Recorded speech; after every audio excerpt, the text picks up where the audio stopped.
Hello and welcome to episode 260 of our multi-leveling journey. We find ourselves back in Druid, ready to travel to Undercity. Left off last time. Obviously I've just logged in. I don't know how long the Zeppelin might be. Hopefully it will be quick. As when we got to the tower and logged off yesterday, we discovered the Zeppelin had just left. So should be less wait time than that.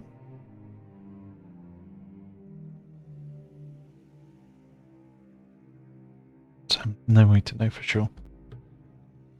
We're heading to Silver Pine Forest to Rothide Origins. Also follow up to that.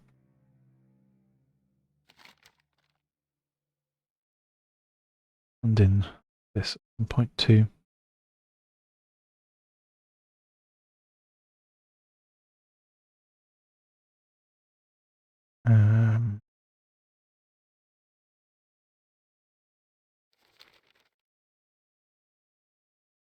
Need to find out much reputation for a totem quest.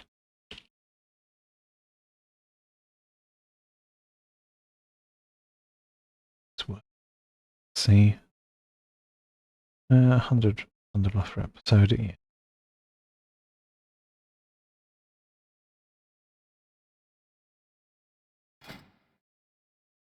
Well, we care about the Thunderbluff rep less than the Undercity rep. So I shall probably look to hand this in, up other Undercity quests, and then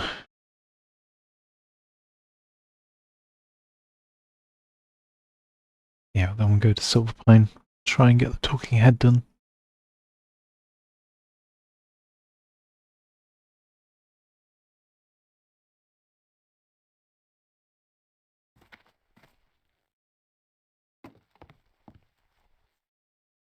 I'll be right back. The doorbell's ringing.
Hi, Emily Watson.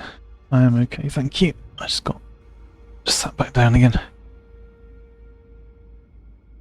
We're going to be going into Undercity and Silverpine to continue some of the Undead quest line. You've got another quest in the Sepulchre to pick up as well. A recipe for death. And we'll probably follow up by making the journey to Hillsbrad and grabbing the flight point as well, once we've done the quests on the island.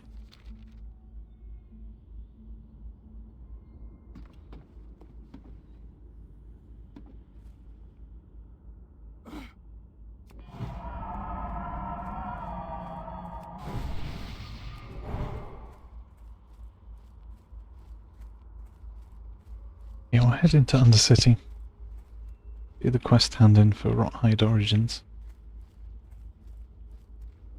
And then head on over.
Yeah, I don't think we can...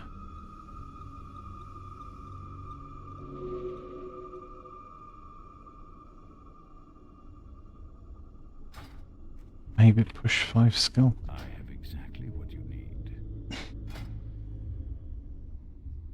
No skill would push us to 20. Lesser mana potions. 125 is the strong troll's blood. Hello. Yeah, we can do that. We can do that.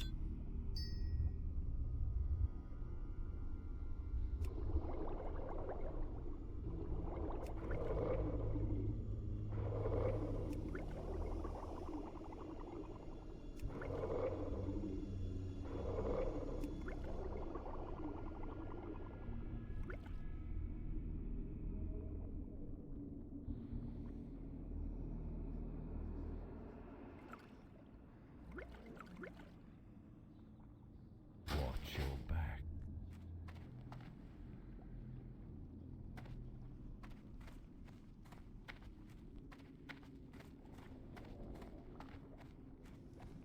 I am forsaken.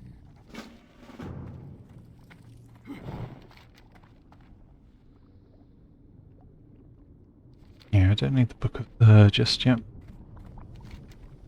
Do need to hand this in.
Oh, of course, another one of those weird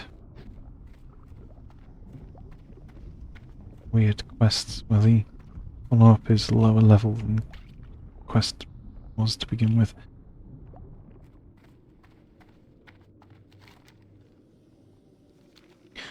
So we want to dip down the area.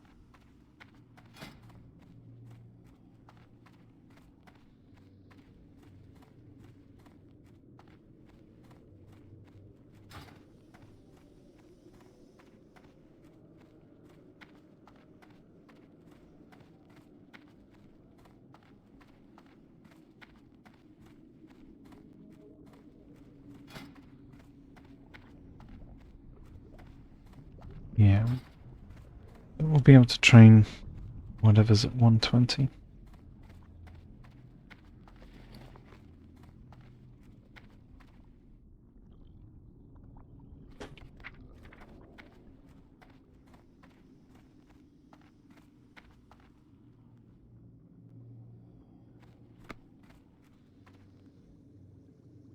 What now? Where the living?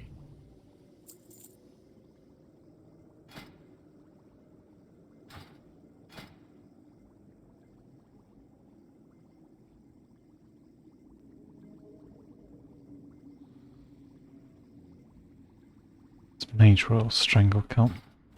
So it is actually still worth collecting Mage Royal for glut purposes. I shall stop ignoring it.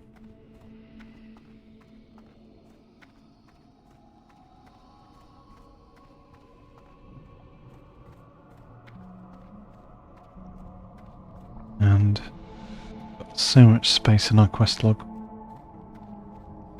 May as well grab this too. I'm listening. Victory is upon us.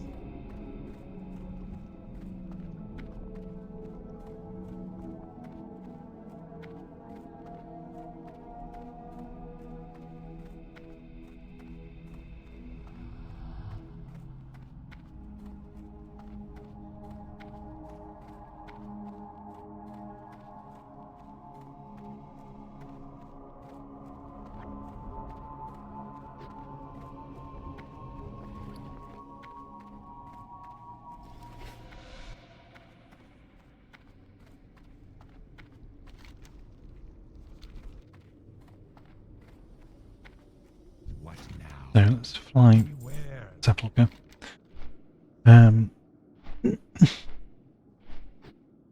Orgrimmar. Let's stop tracking those two quests. This makes it clearer what's left.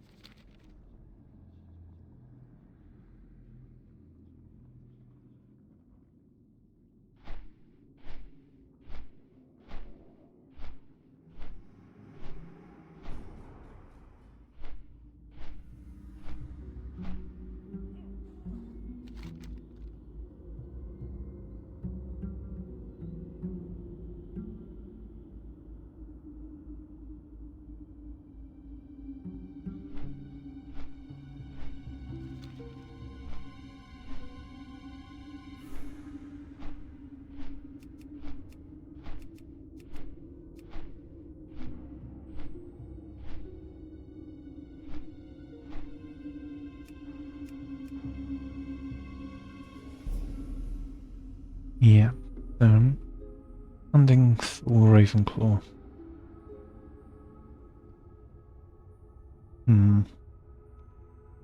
Does that mean the next step on the island is essentially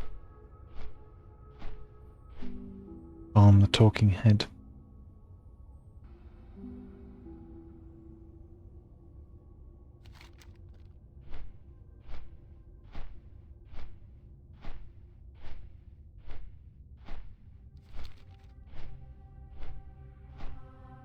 nothing else.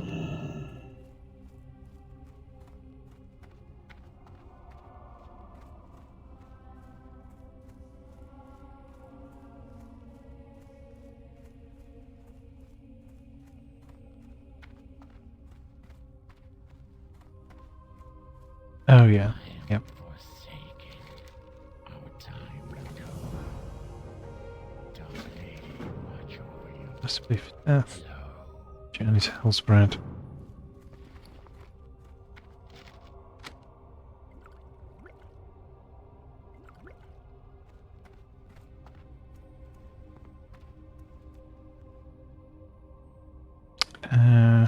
Gonna be there.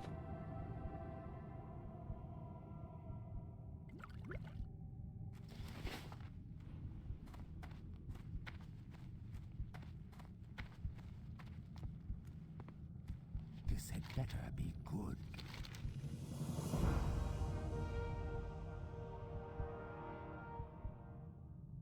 Yeah, I mean, this really doesn't help. Beware. Our enemy is abound. That's 24 plus. What is it?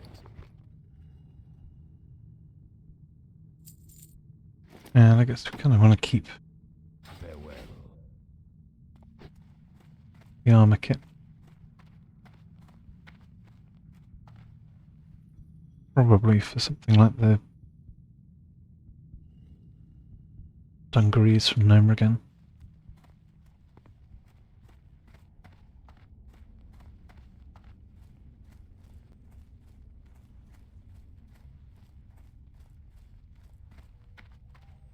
What now?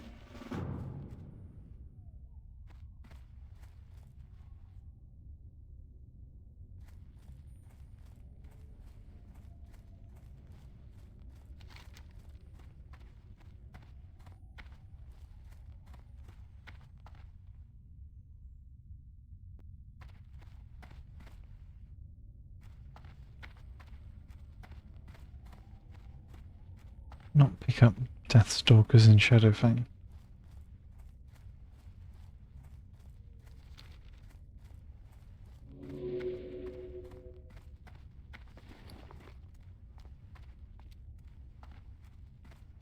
As we should have done.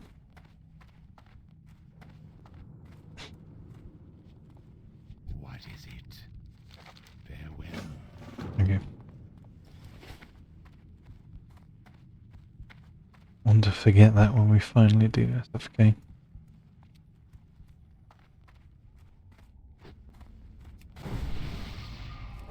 Okay. I mean, what matters at the moment is getting Undercity rep. Oh, yeah. So I'm not going to bother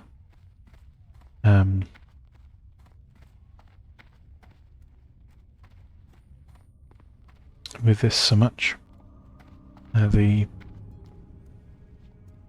With this, like if we level up again and we get slightly less reputation from handing in that quest, that's fine.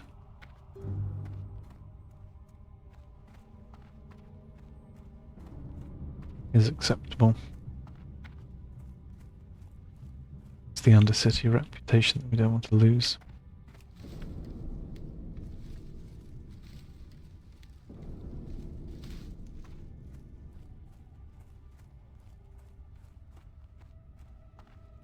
Anyway, here we are.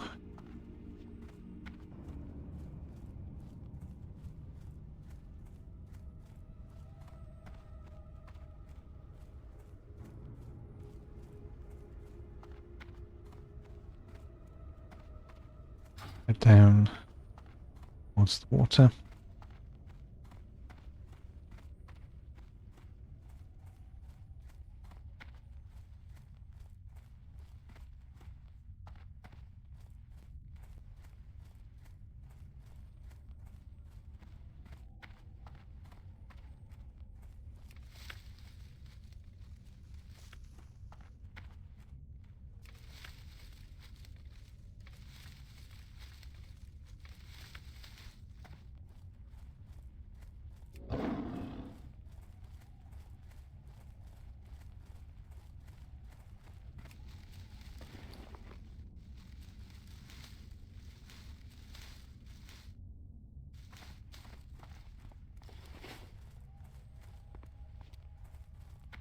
So, it's level 18 quest. We need lake moss, 2 different types. And we also need a hardened tumor from Murloc. Now, you can farm that from the higher level Murlocs on the island, but you can also farm it from these super low level Murlocs over here. So that is what we're going to do.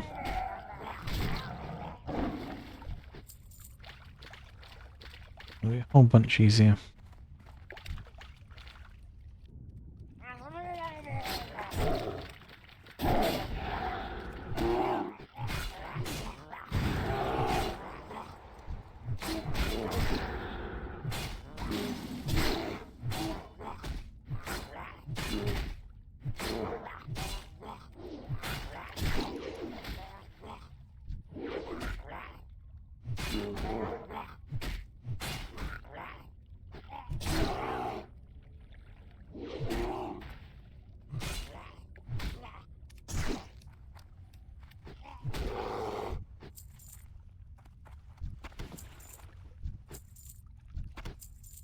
We get 1 hardened tumor.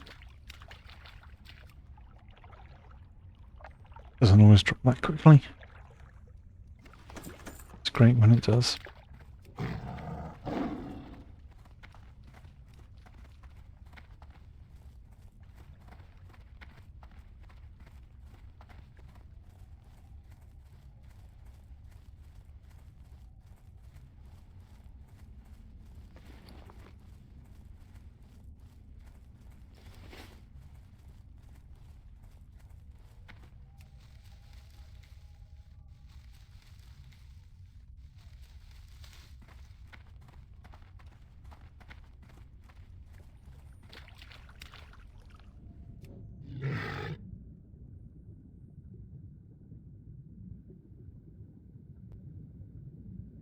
So we need to farm Talking Head.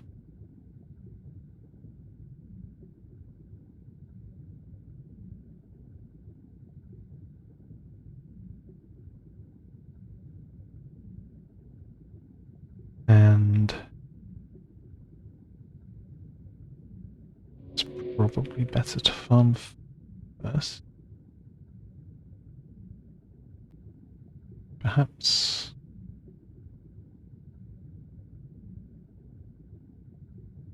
And it might be better to clear into the keep while we're farming for it as well.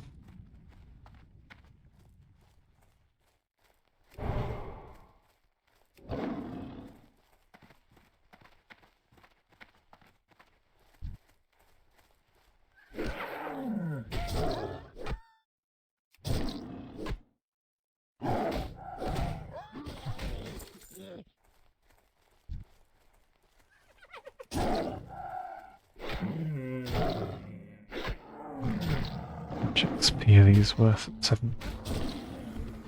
146 with the rep gain.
Well, cleared away a lot.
Okay, the bruiser.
Yeah, I don't know.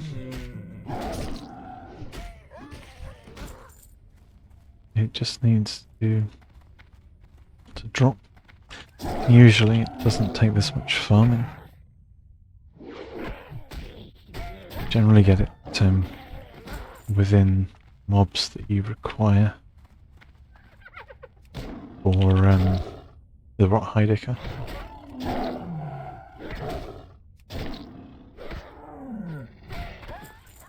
There we go, talking head.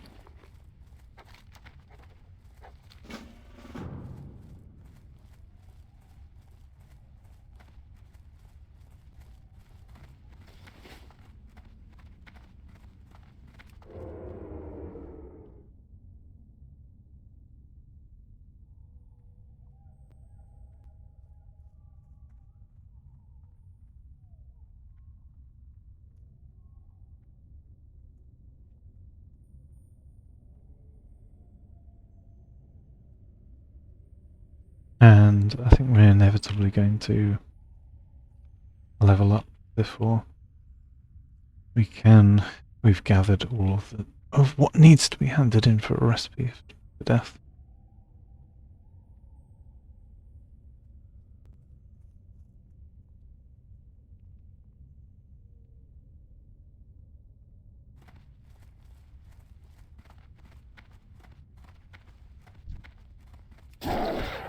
quest in there.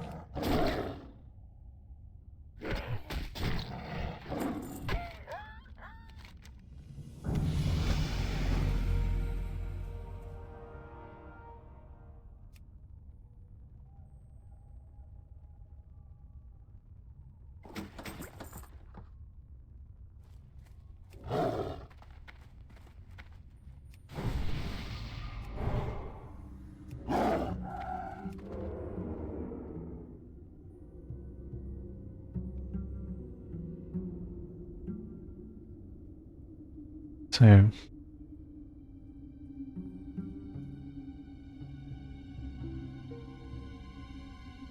I saw your chat, Emily Watson, and I did respond to it.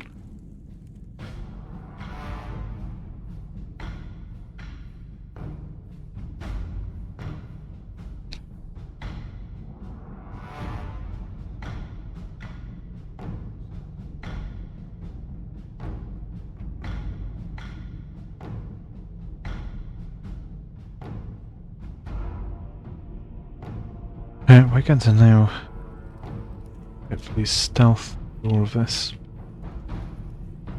Avoiding the patrol, of course.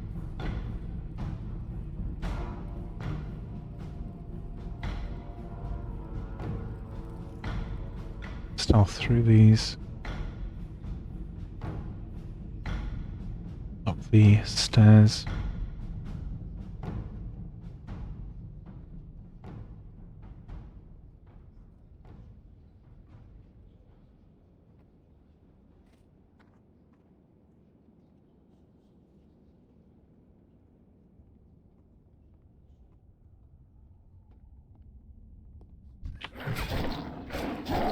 I'm engage this one on the roof.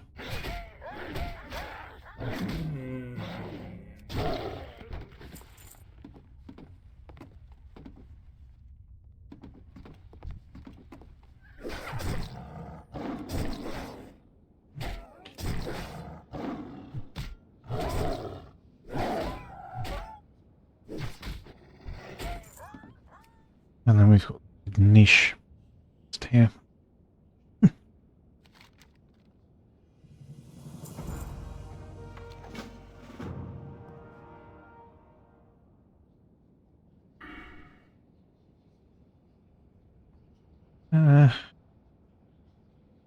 Probably go point in feral aggression. And then we're going primal fury, predatory strikes.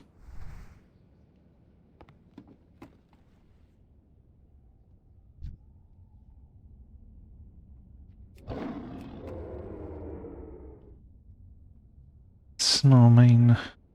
Yeah. Snarlmane is still rare. That is up here.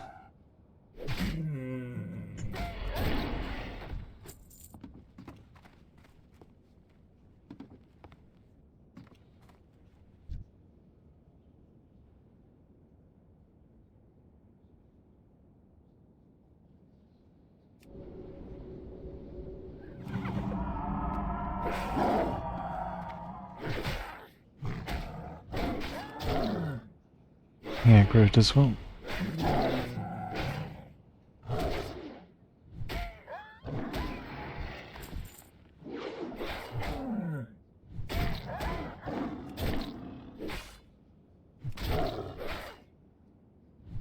Shadow damage. Well, damage taken by 8. It's fine.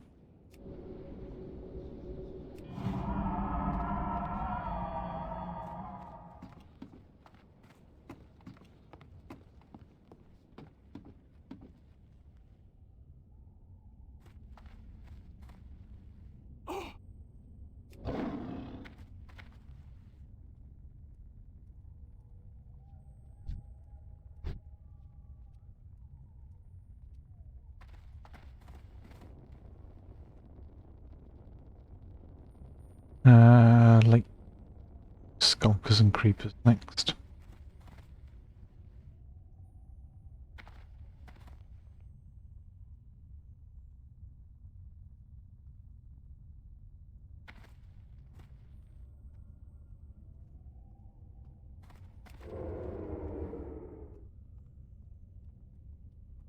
stealth out.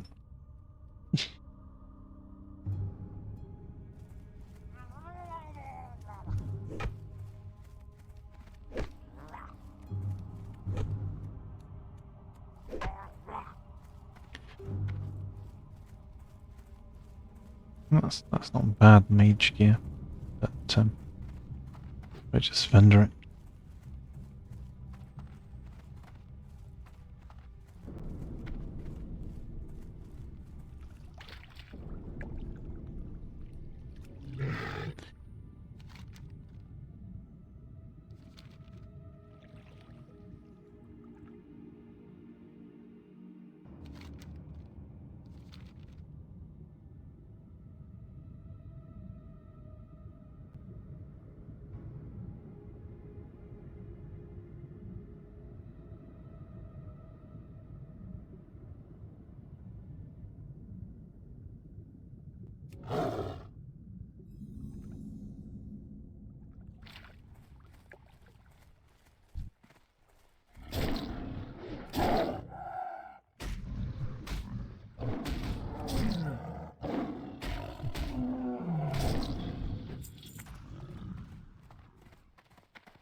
I haven't got a single moss yet. Interesting.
No, it is dropping. I was just considering a reload in case it was bugged. So, just RNG has hated us.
That's the last. That moss. We don't need the skulker moss. No. Swap. Swim faster. Over to the other side of these higher level murlocs.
Which mail gear?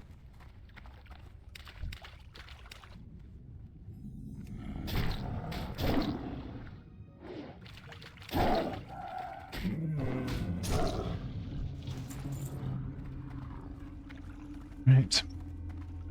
That's all that's required for that quest.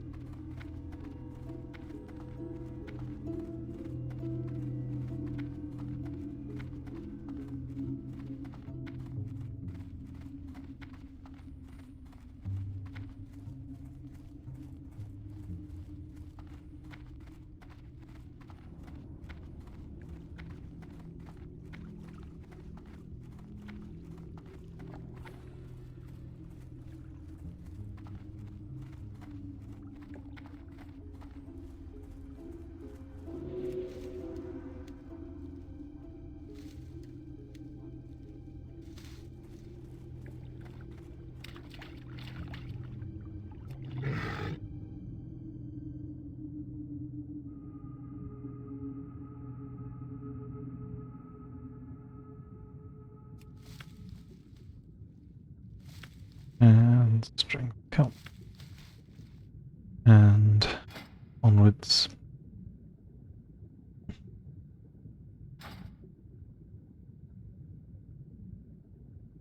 We do need to make a bit of a strangle kelp gather up the coast soon.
I would go and get that Mage Royal, but it is down the bottom of the watery ravine, and getting back up again is a right pain. See what's north instead.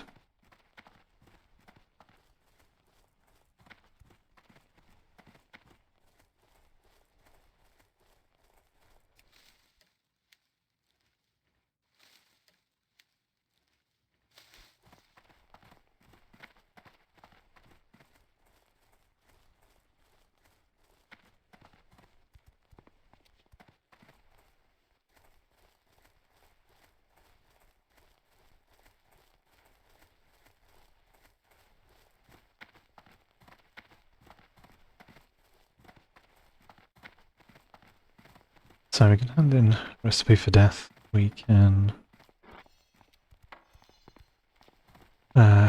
sort out various wands and stuff.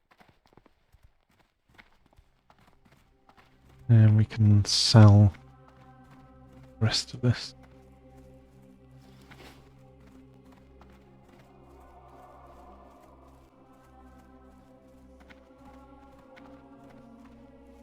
And you are...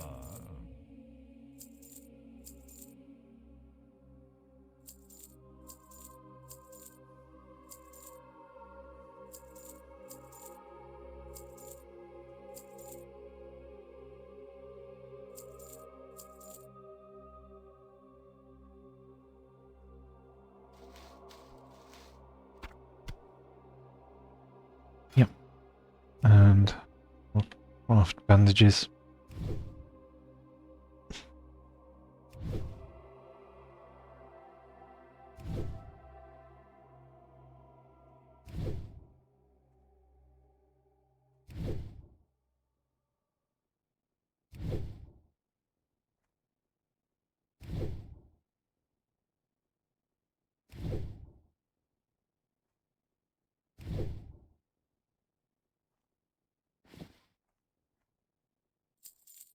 Trust no one.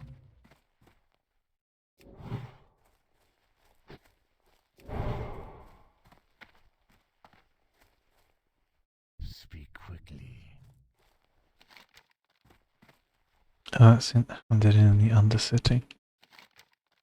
Sure. Also Undercity.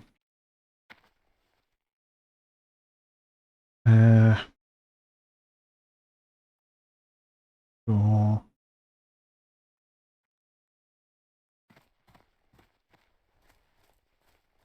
Oh, this can be handed in right here.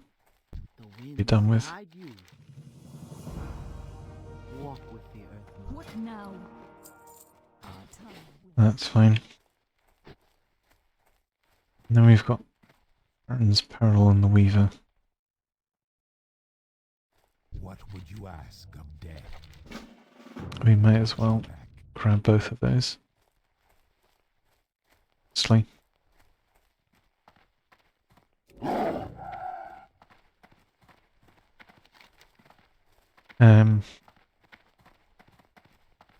Yeah, I think we journey to Hellsbrad. We get the hands. We clear Baron's Peril. See if we can do the Weaver quest without running into the super awkward respawn spell scribe.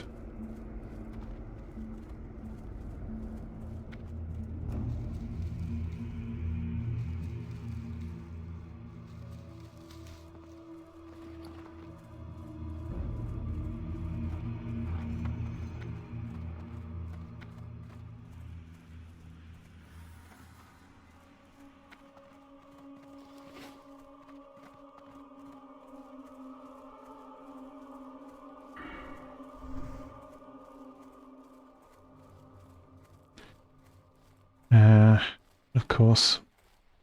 So I want to see if we can find options.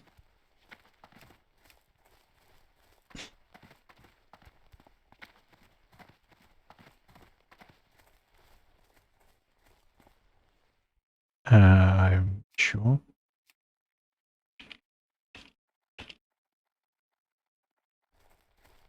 We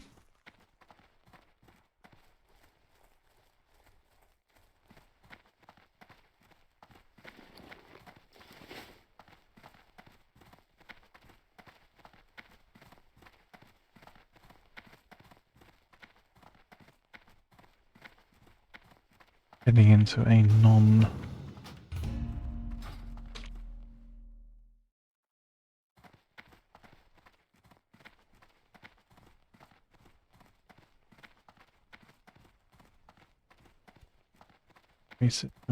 basis.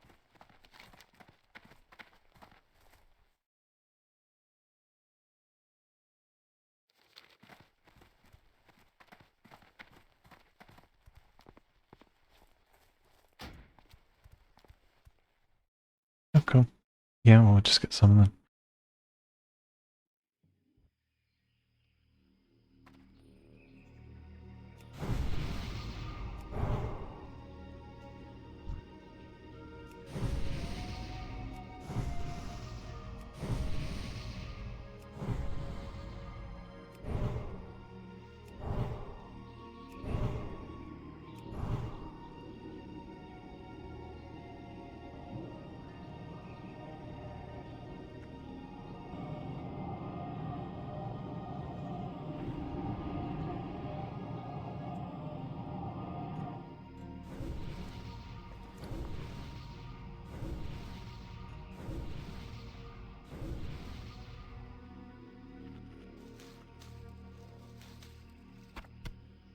Okay. Not as much bag space today. We didn't have time to head to a bank first.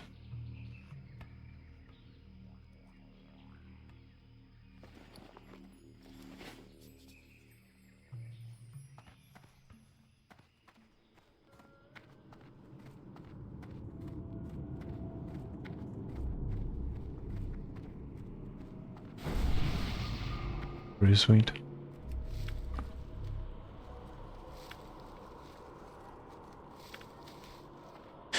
So yesterday we had triple leather, and today we do not have leather.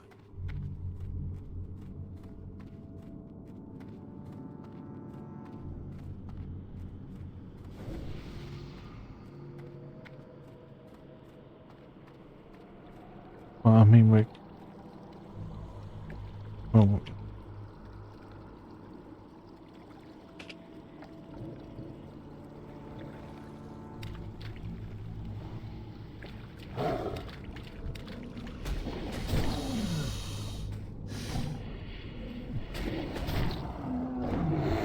in the meantime, just tank.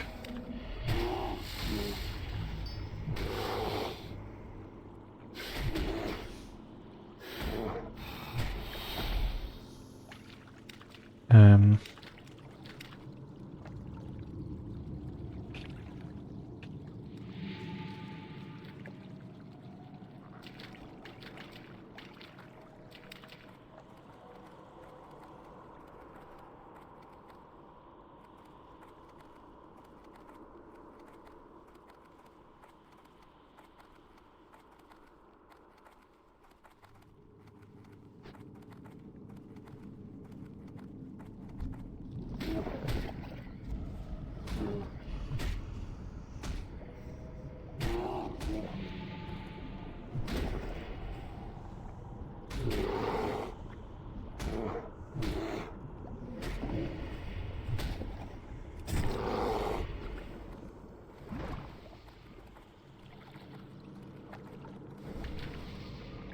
the only thing we don't really have is aluminum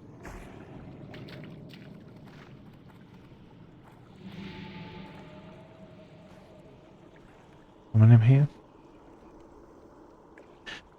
Gonna say we don't really have interrupts, so sleep's gonna need to be spelled.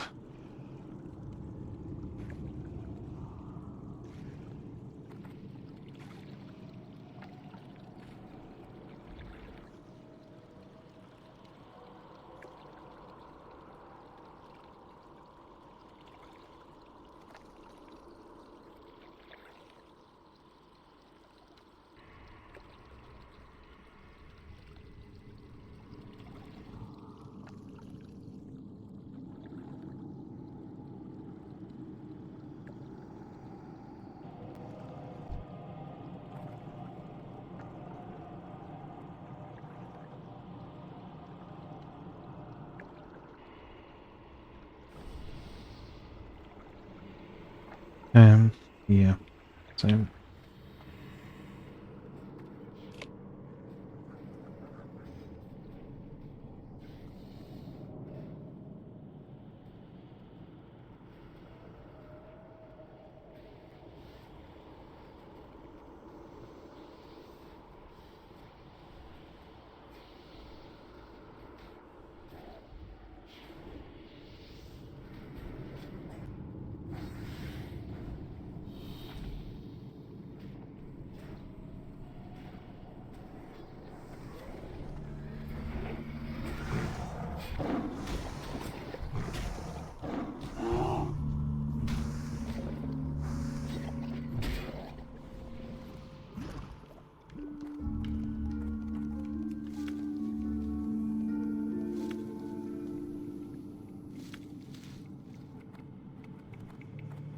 yeah, I mean, this.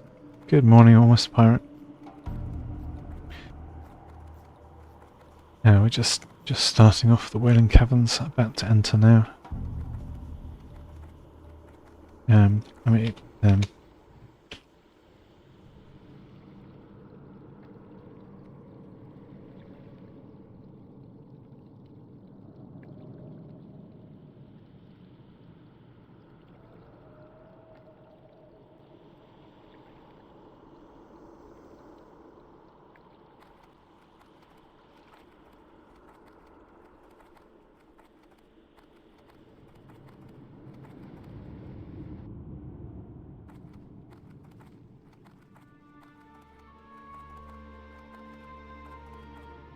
right. So buff these pets.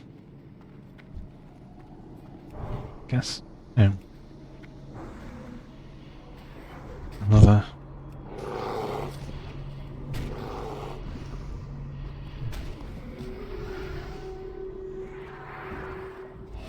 I think we just want to be capped to begin with.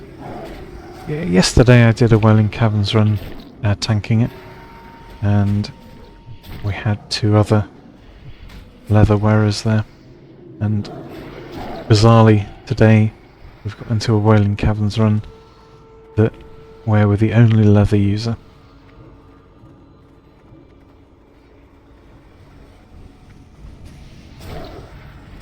So 0 gear competition, which is nice.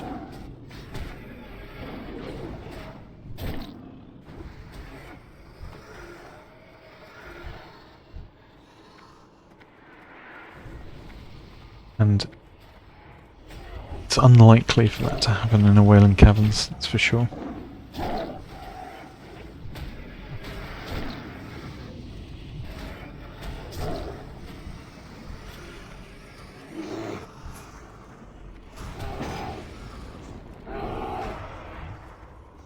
Gonna tank this as well, I think. Top Druid. Make sure we've got Demon Roar on everything. Interrupt the slumber.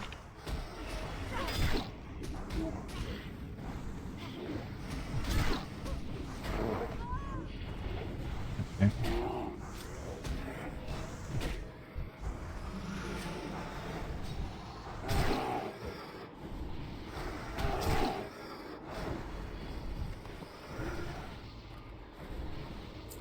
More solid.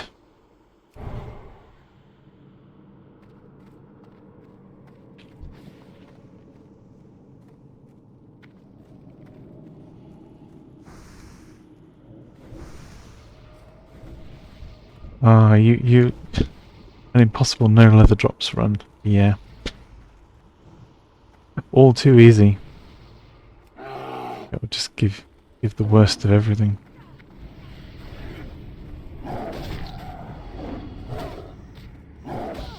We'll just have to kill these casters as fast as possible. Oh, it does look like the warriors may be doing some interrupts too.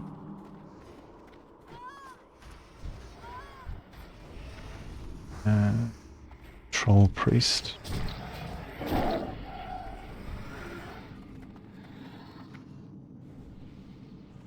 But this is about one of the only situations where having an undead priest is kind of better. than having a troll priest. So you can use Will of the Forsaken to dip out of sleep.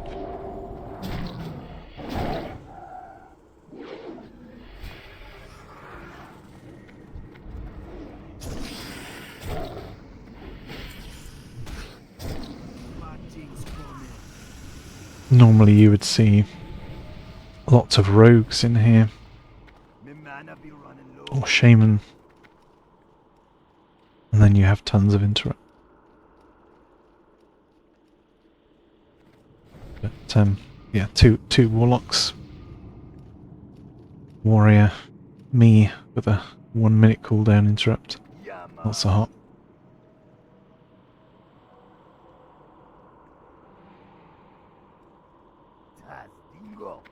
At least if things do go a bit sideways, we can tank as well.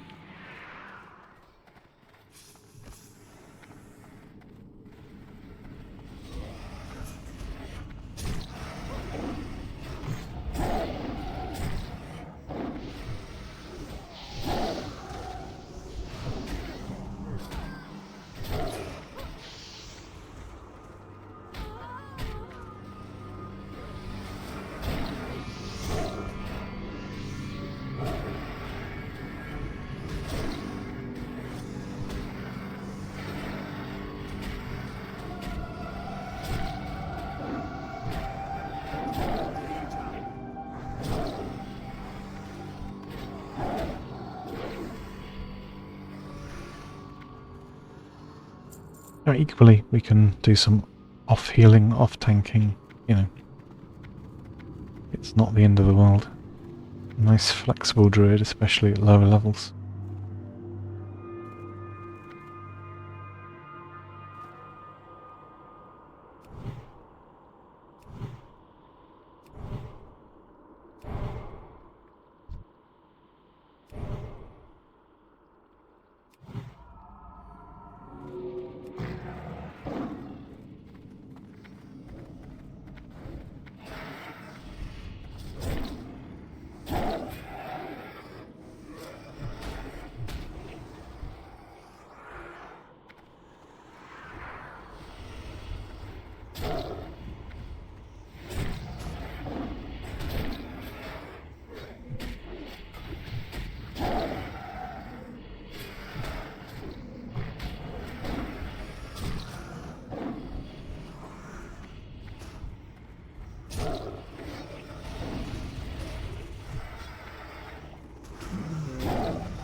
Bizarrely, a lot of people don't seem to be on the Deviant Hides quest either.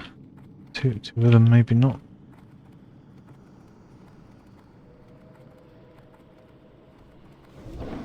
No, that'll help get that done sooner too.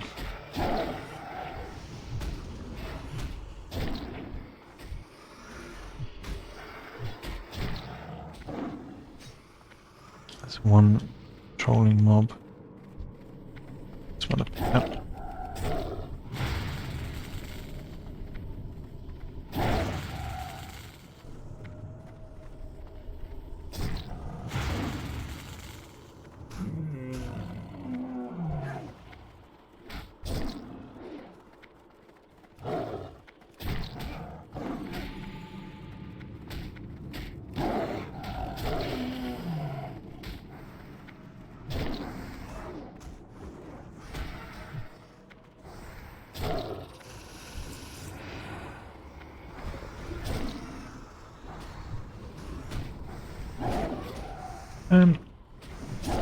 I mean, hardcore, I think you've got more people who are just starting off, or, you know, they've died, lost everything, and they're wanting to restart. and the reward for that quest is a 10 slot bag. So like a lot more people want the bag space because it's essentially 2 gold at low level that they're not having to spend. Which, for a quest reward, where you're normally getting, what, like 25 silver, it is pretty huge.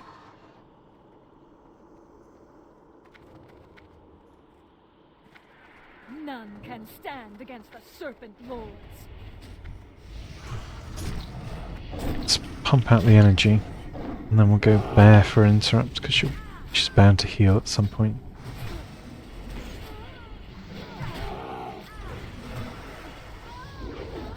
Didn't heal. Surprised, normally she gets to cast a sleep or a heal. We'll grab this.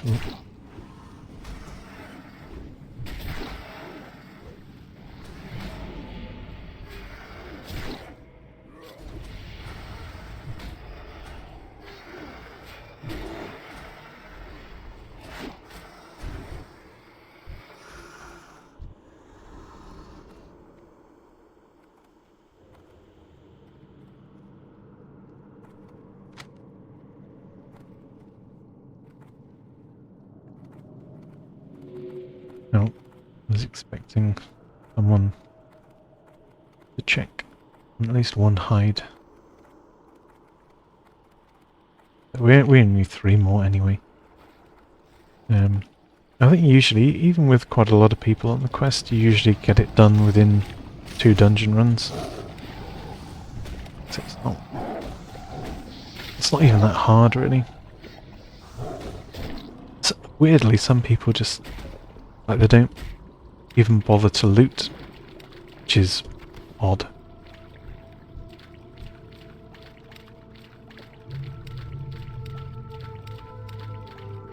Those are usually the same people who complain that they can't afford everything. So, you know.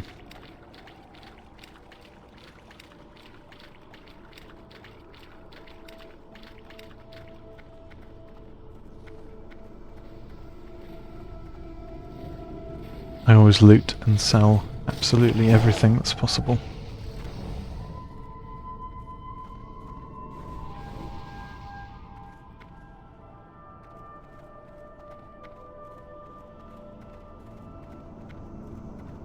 Yeah, it really adds up if you don't loot and you just leave things to you absolutely will not be able to afford everything. Especially if you're just starting off, you know, you've got no higher level character to carry you and you're self-found. Everything is worth. Everything is worth.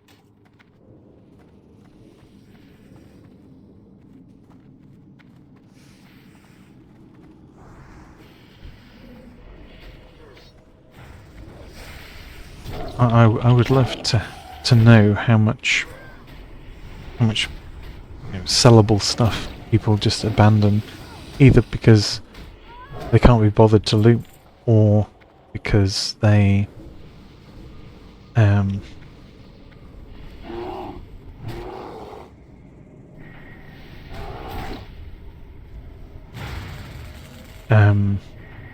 like they haven't bothered to like buy bag upgrades, so they never have enough space, and so they don't loot because they don't have enough space.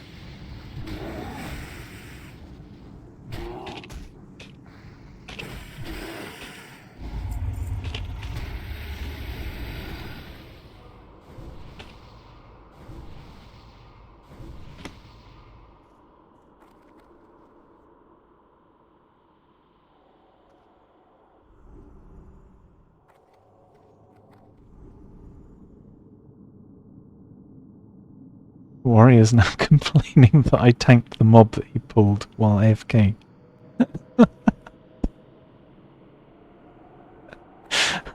Like it aggroed. I picked it up. Like,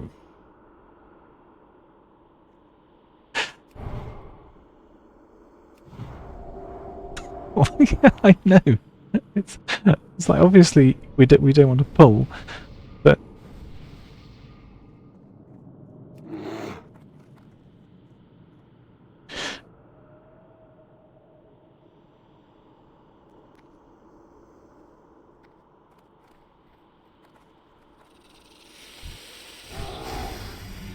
no, it's.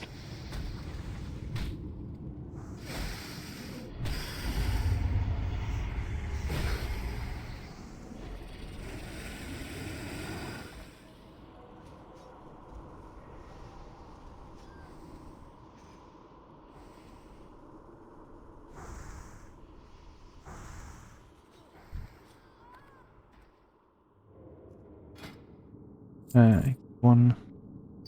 Yep.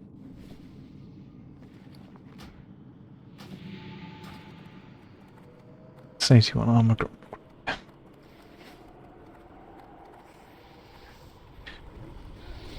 It's hilarious though, it really is. People always assumptions are bad to make. You know, you were focused on something.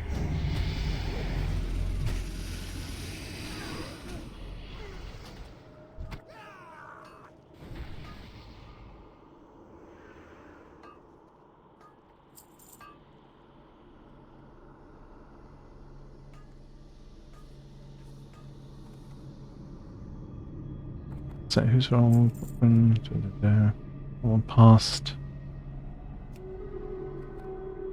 Looks like we went with a 94. People passed. Okay.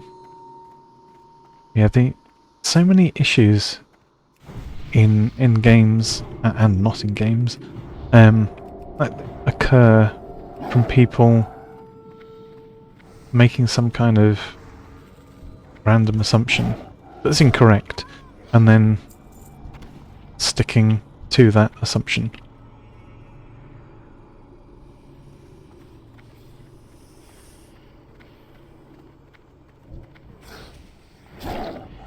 When just a couple of seconds of just working out what actually happened would tell them, you know, oh, it did pull. Sorry guys. You know, one little apology and you're all back on track, right?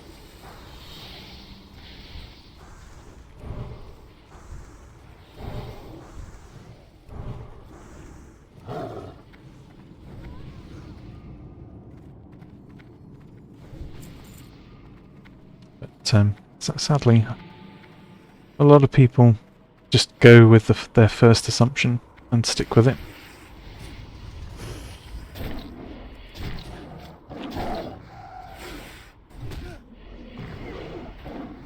And then they get so invested in that assumption being the correct thing that they then just up.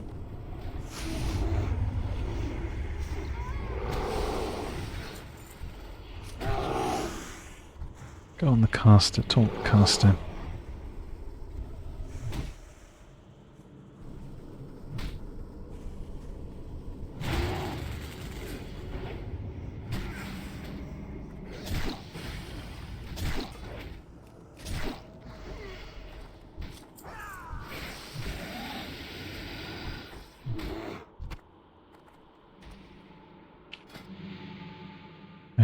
That's in stamina though.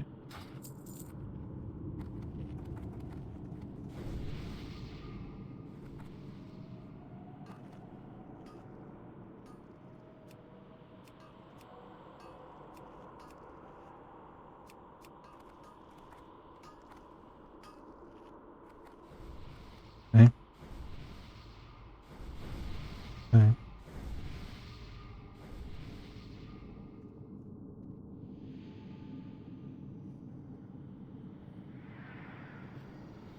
Okay, well they're back after relogging.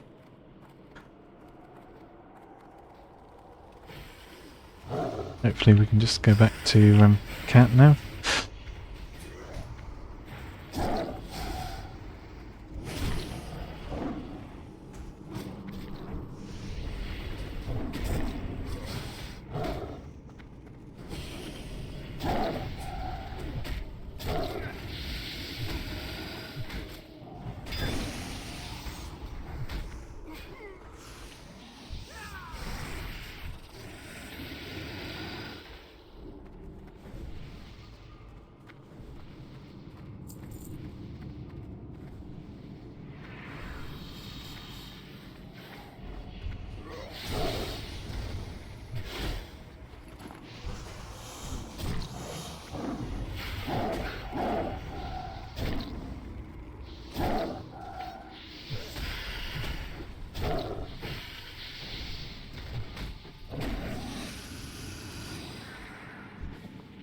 Oh, we're done with hides. You can line of sight pull here using this pillar. I don't know if they know that. See?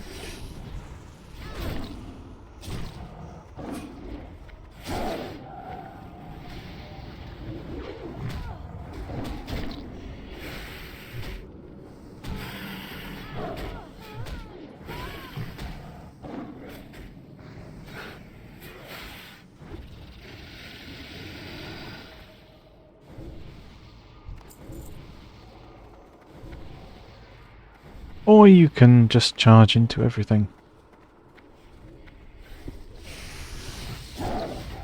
Kill some of the small ads quickly. And go on a caster.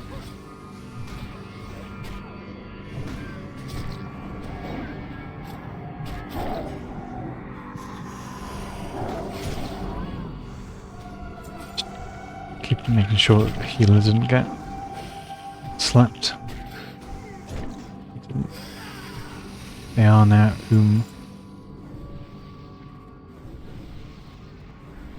something tank is ignoring.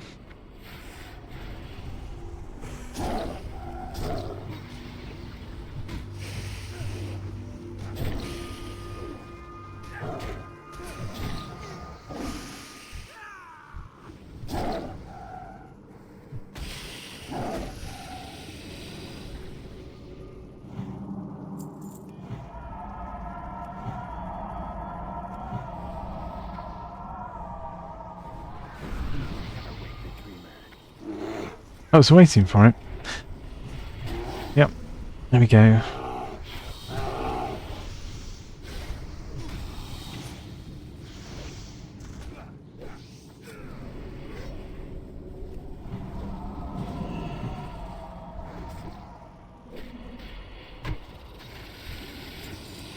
Robe of the moccasin. First, there are other item.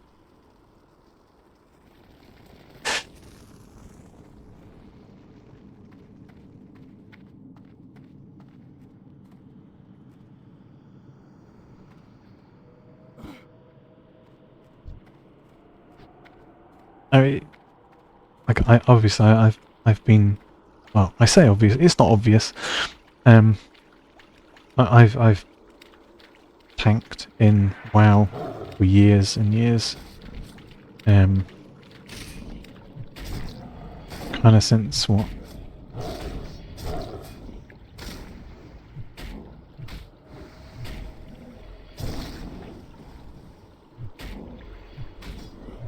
Early stages of Wrath. I don't know when that was. And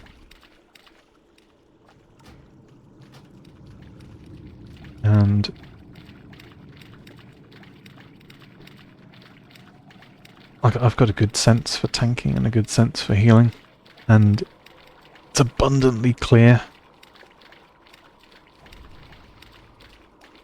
when other people really have absolutely no sense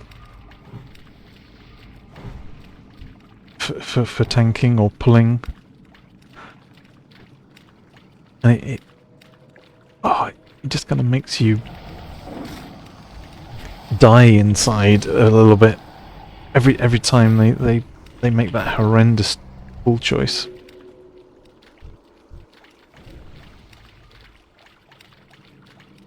You see it happen, it's... Oh, I just feel... Really? Really? Was that the call?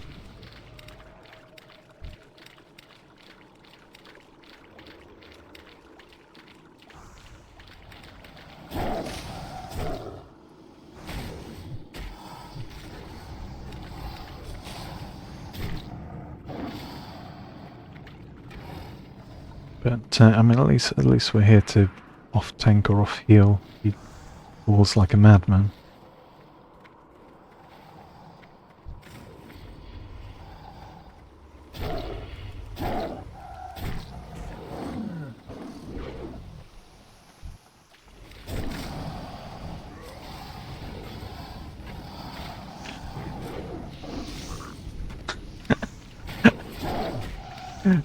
Pulling when healer is completely is like to be fair, like they're level 22 and that boss is like soloable by rogues and druids around 23, 24. So like it's not completely terrible because there are 5 of us, you're unlikely to die. You know, it's probably fine, right? But at the same time, it just shows a lack of group awareness. And while it might be okay in that moment, when else are they going to pull when the healer's out of mana? That's the question it really raises.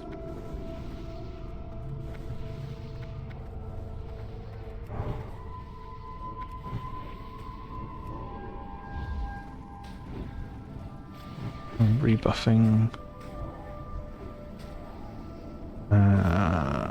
Who's no?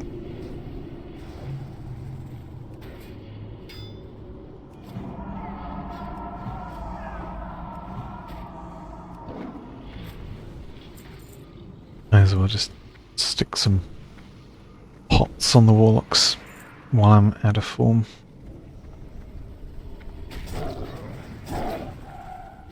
Yeah, I mean, I don't like backseat tanking. You know, you can always have your opinions and insights on tanking and how it looks and feels. I'm much more willing to backseat tank in hardcore though, because it's characters' lives that are on the line.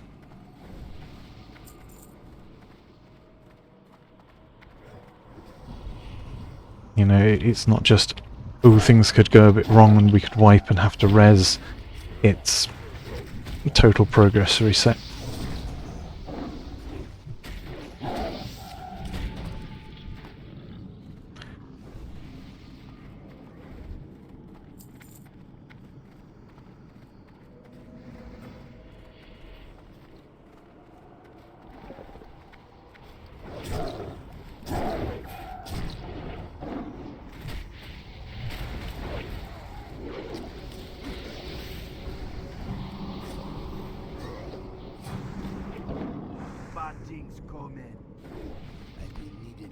If anything, at least with the warlocks, I can kind of ease some of the pressure on the healer's mana when they life tap. Although neither of these warlocks, and this is a real peeve of mine, are tapping appropriately. Like, I've been a warlock main since vanilla, and they should be tapping so that they're constantly, permanently 80% health, so that their demon armor health regen is constantly ticking.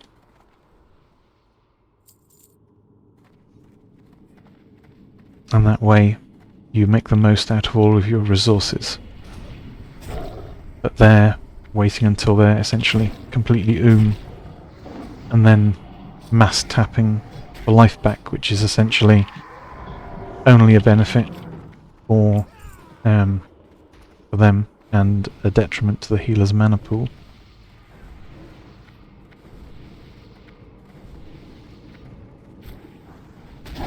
Like tapping low when you need to is fine, but like they're not tapping low. Like they're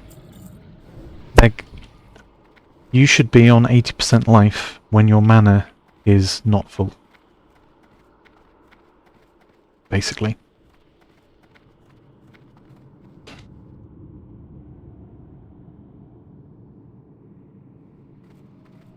You should not be full life and no mana, having spent it all. And then tap to 0 and expect your healer to oblige. Like, no. You're not playing the class right. You can get so much more value out of having a warlock health regen on fights. It's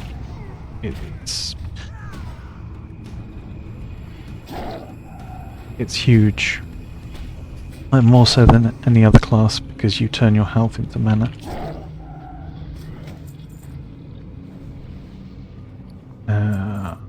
No, what do I want to destroy? And I just noticed we looted a bag. 8-slot loot bag.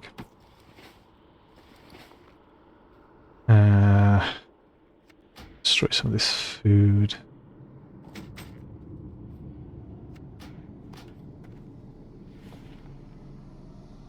And keep that.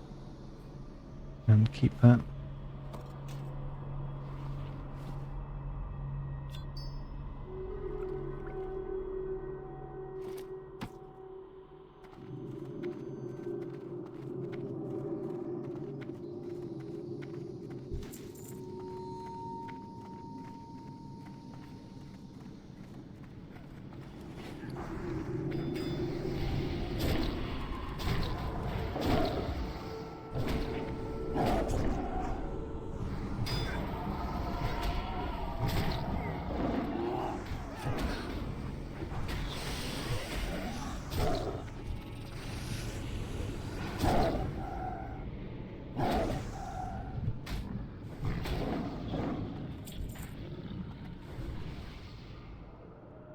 Viper. Nice for the warrior. I need it.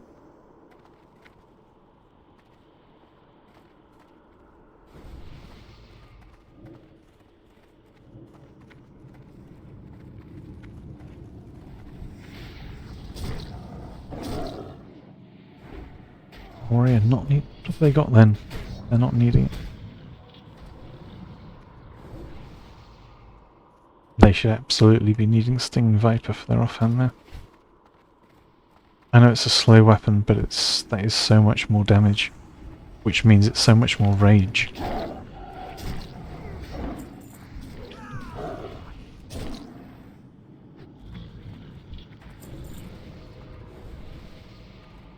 Like the offhand dagger will be more consistent rage for them. But the Stinging Viper, especially with its poison X, will be much more.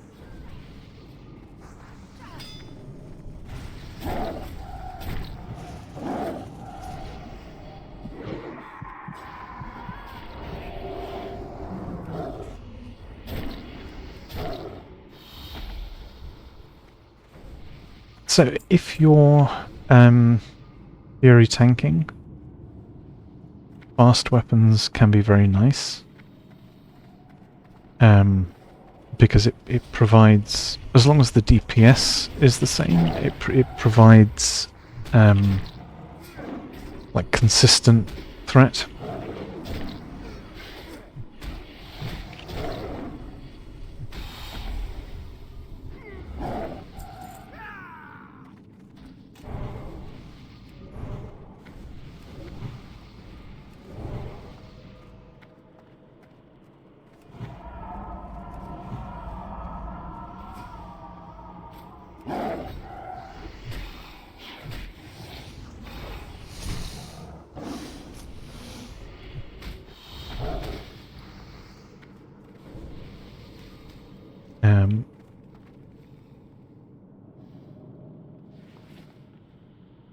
need to sort my bags, really.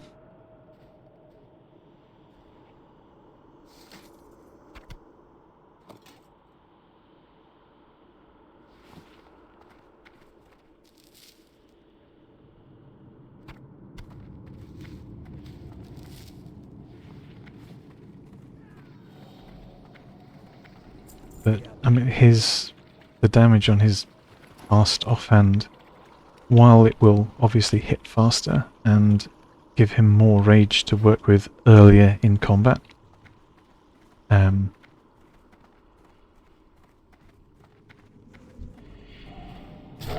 still not really going to... This mob is bugged.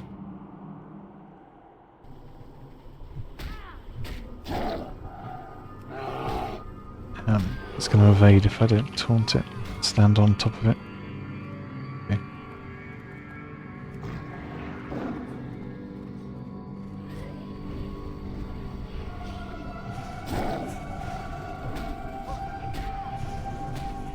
So I can appreciate the consistency of the fast weapon, but when the disparity in the actual DPS is that large, there's just no contest. I mean, his dagger's, what, 11 damage a second, and that's 15.5, so it's pretty much a 50% damage increase. But you shouldn't be passing on that.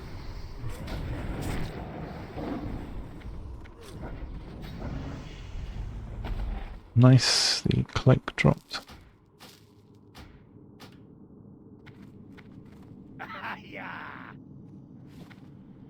Wonderful.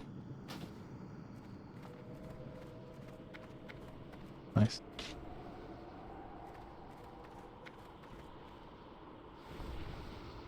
Ah.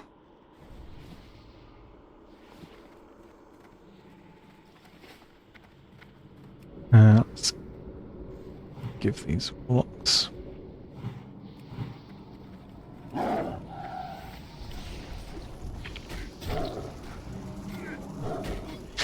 Yeah, who doesn't want 2 blue weapons?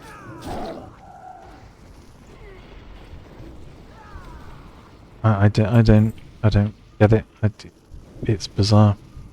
Oh, you should be able to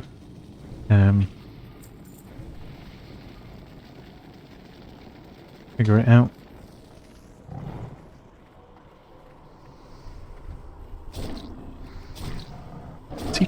What is he pulling, and how is he pulling it?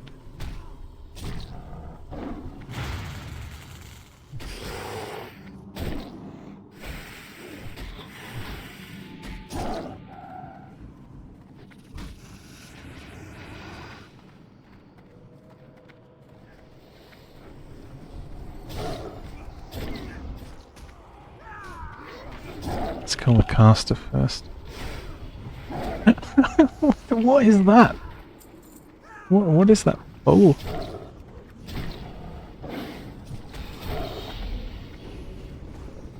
That's gonna need to...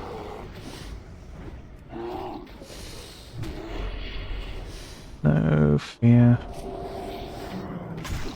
We need... That's gonna clone. Is it... Oh no, these don't clone. They evolve. Fine.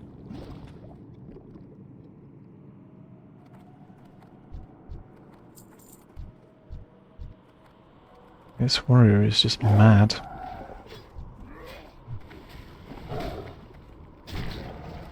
Anyone else roll for the chest? No.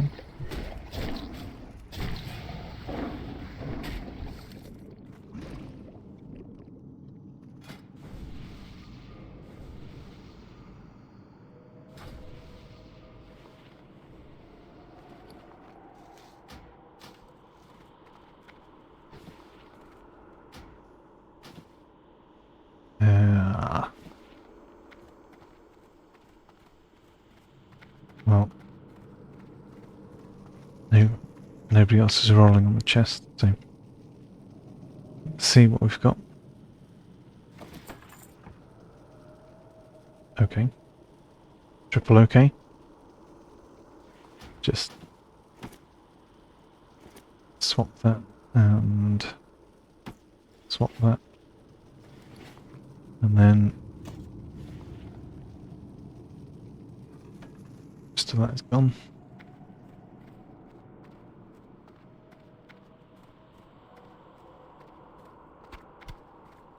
I don't even know doing at this point.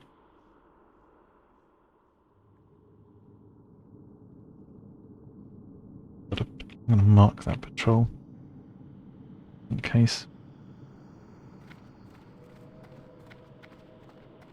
So the warrior just doesn't stop pulling anything.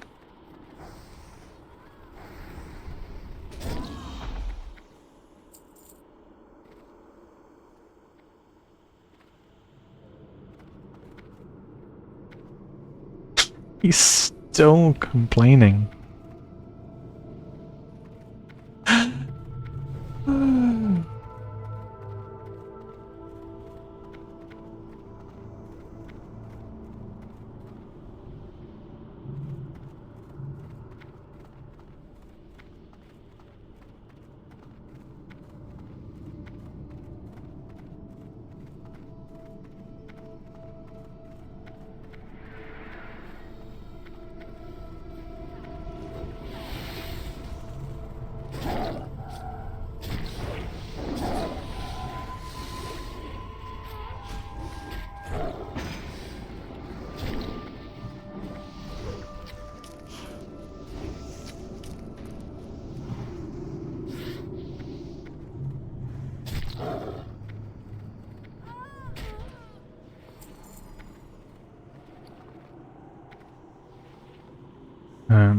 I don't know.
I mean, he almost got himself killed there. I mean, I could have gone bare and tanked afterwards, but still, like...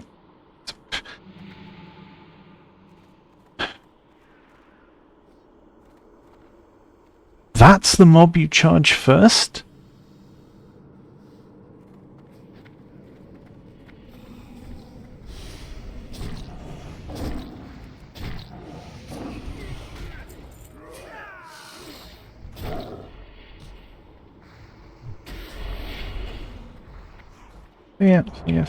Fear. That's why you do not do that. I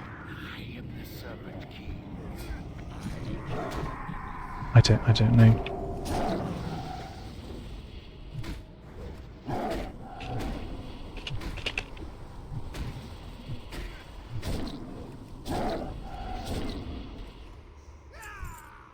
Lovely hunter weapon. And the warrior should absolutely need that if they...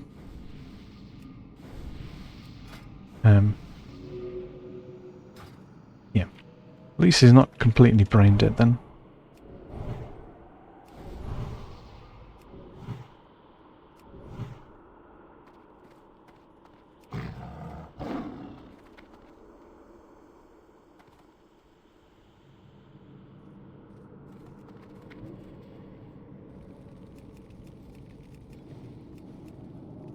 I don't think he even responded, did he? No, didn't reply.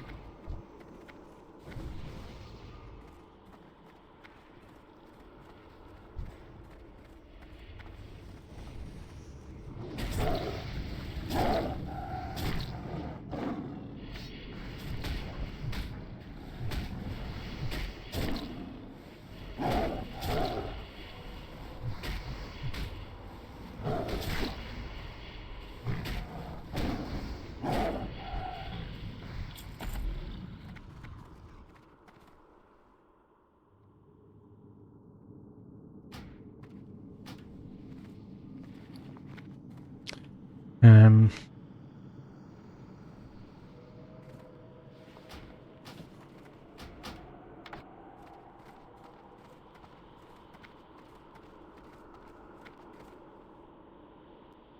yeah.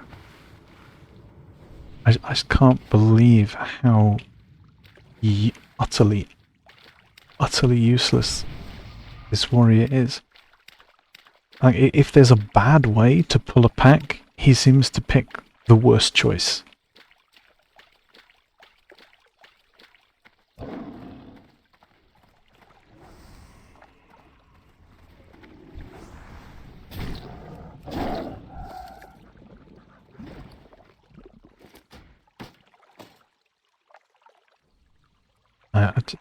It's just so much bad loot.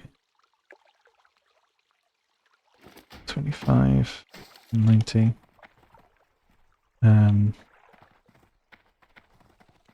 Want the life root?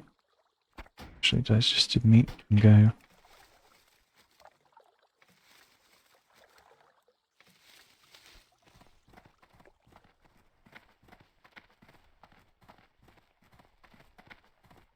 Yeah, I mean, he almost, on that last pull, charged the slap mob, pulled the Dreadfang that you know fears into everything else, and then inevitably I got feared towards Verdan. I mean, fortunately, I could go bear and tank it if needed, but I just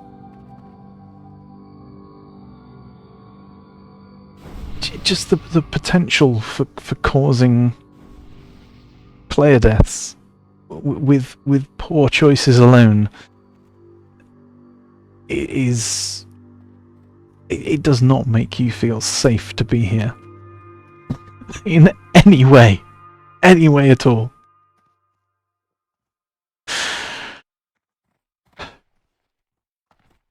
I can think of two memes at the moment that I feel are going on. What is it? The "I'm in danger" and the sitting in the middle of a room on fire, drinking a cup of tea, going, "This is fine." They both seem to apply horribly.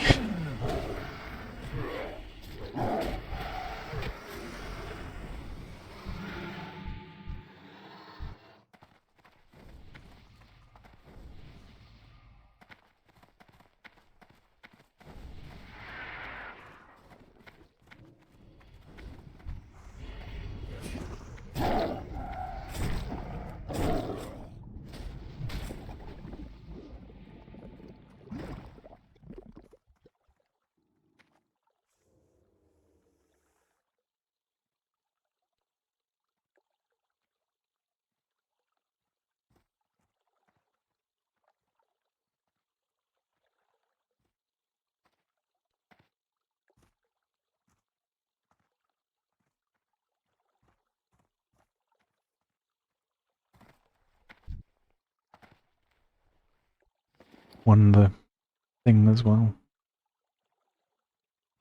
Oh, that's a silver. That could be destroyed next.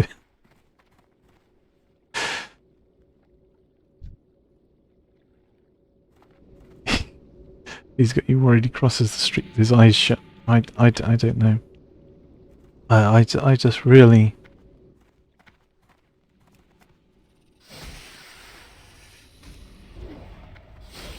I just don't feel safe in any way.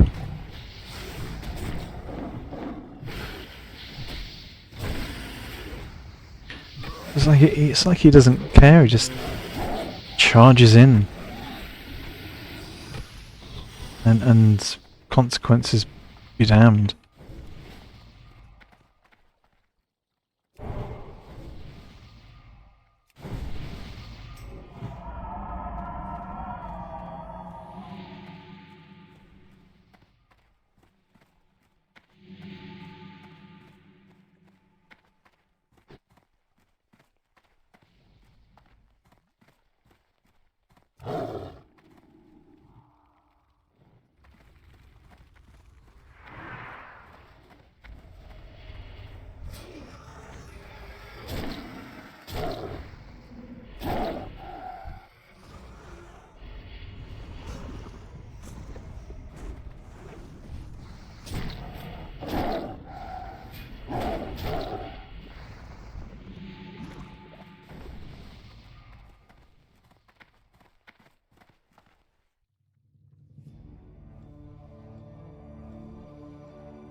Yeah. Never doing a dungeon with this guy tanking again. Probably not really wanting to do a dungeon with this guy again. Period. To be honest, because even if they were DPS, yikes.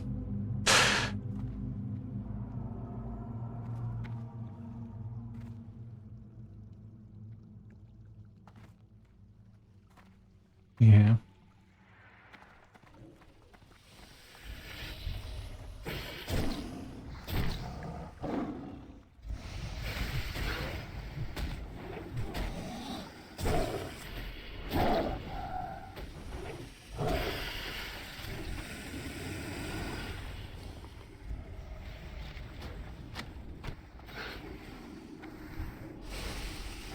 Much trash to loot. If I'd had time to go to a bank somewhere, that would have been nice.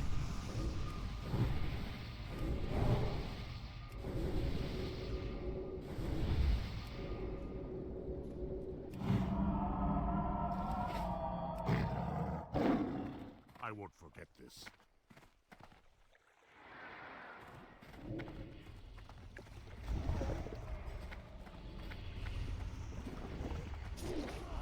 I think low level Fury tanking's fine.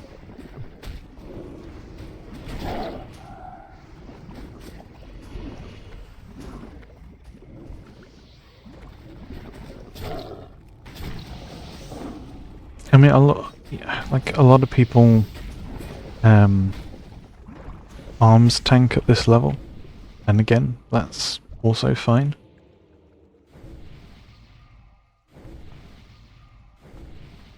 It's, you know, you're still in both situations. You're still without a shield, right?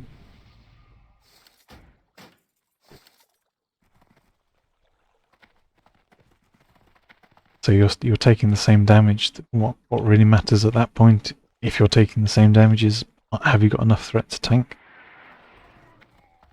And I would say generally, yeah, you do.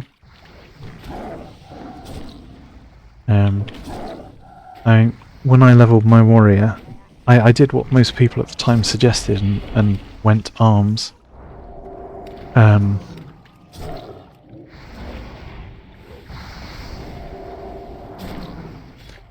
But I fairly quickly found that I was doing more damage in arms dual wielding Awake at last. than I was Yaman. as a two-hand arms. So I just swapped to Fury. Because why would I be arms using dual wield when I could be Fury using dual wield and do even more damage?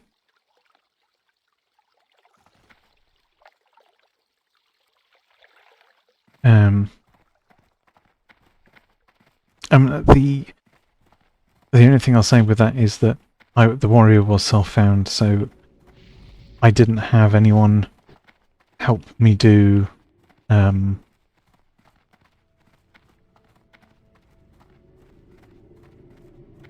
like the whirlwind axe. So I didn't get that at 30. I got it myself around 40 or so.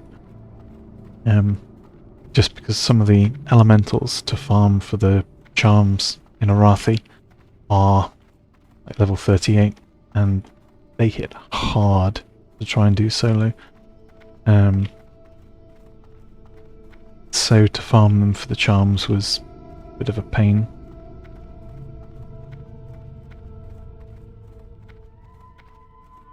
And I have no doubt that with the broken whirlwind axe weapon at level 30, arms is really good, because you've got sweeping strikes, you're charging in, doing an absurd amount of damage with a whirlwind hit, with sweeping strikes, cleaving, you know, all manner of ridiculous damage output, right? But if you're self-found and you don't have the whirlwind axe, then personally I found Fury to be better damage than arms.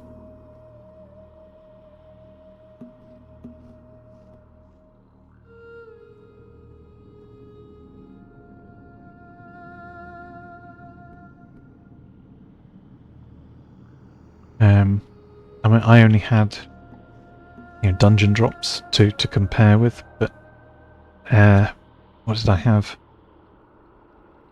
I think the first comparison was it Corpse Maker versus dual wielding Electrocutioner's sword from Gnomeregan as a main hand, and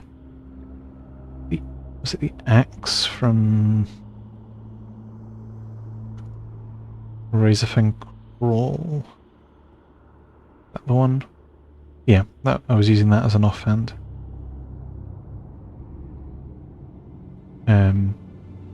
And that's compared with the Corpse Maker.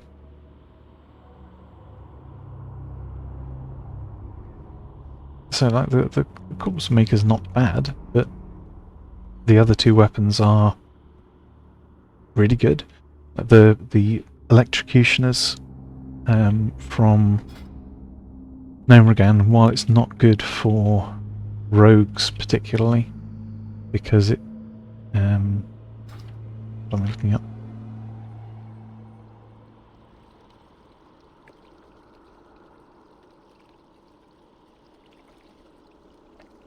Okay, so it's a main hand only 1.7 speed. So for rogues that's terrible because their Sinister Strike damage is rubbish with it.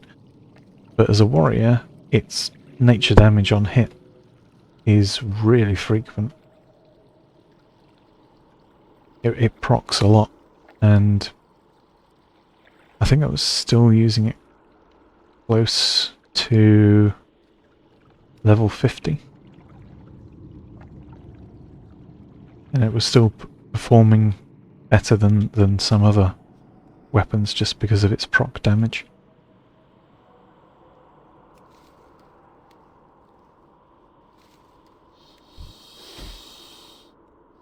Wow. That's all I have to say to that. Wow. Everything else is dead, except for this Deviant Coiler. And It's grey and it paths directly to the herb. Ah,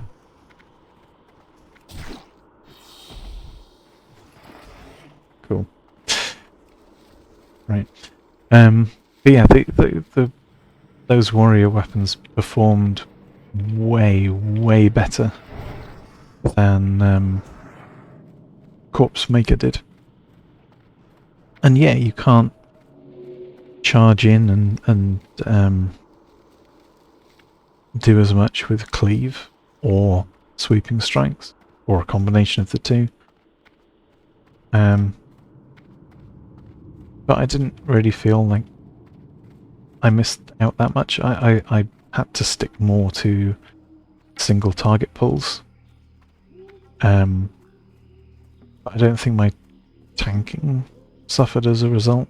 I felt Fury was fine. And the best end game protection tanking spec is Fury Prot anyway. So if you're already leveling as that, it just starts to make the higher level dungeons easier.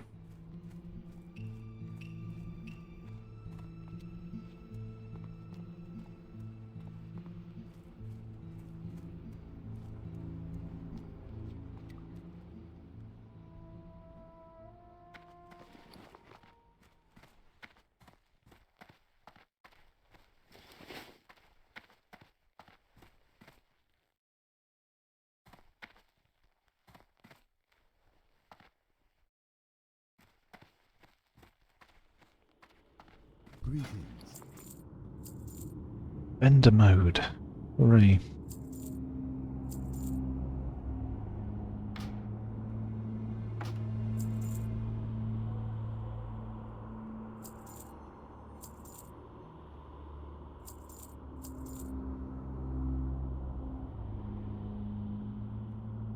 Right, so keeping that one. What have we got here? We've got Mage Royal, Briarthorn.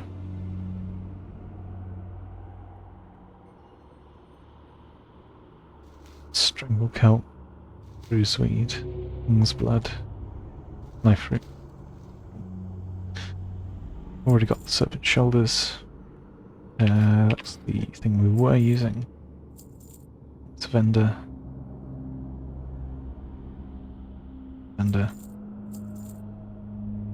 Already got one of those in the bank.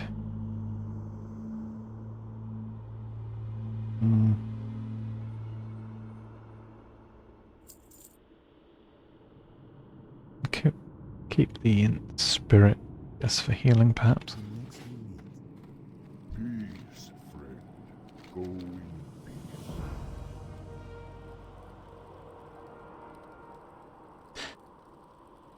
We shall I considered Boomkin at some point.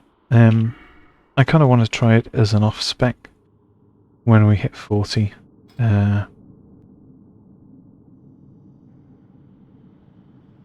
It just doesn't have the defense until you hit Moonkin form.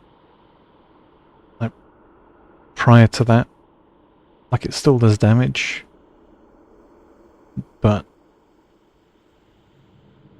it's not going to. It'll have utility, but it probably wouldn't feel good. So I figured I'd just go barrel, tank, DPS, maybe heal as an off spec when we get some healing gear.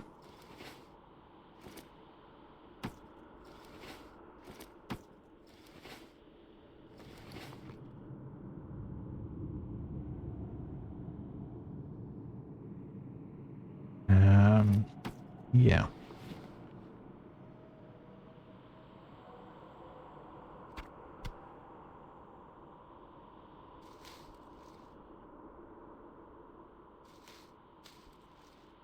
I hate when it resorts your bags automatically. There we go. Stick those up there. Yeah, so I want to give it a try. I want to give it a fair shout, because it does seem like it could be a kind of a cool spec. And going dual spec will give us an opportunity to test it out, see how it feels. If it doesn't feel good, I'll simply go resto as a second spec instead.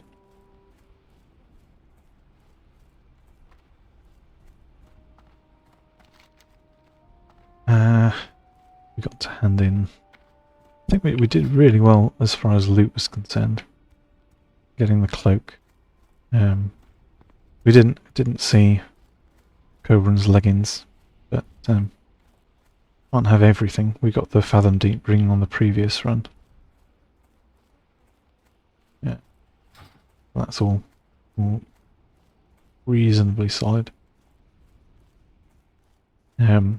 We don't need to go back to Wailing Caverns again, which is good.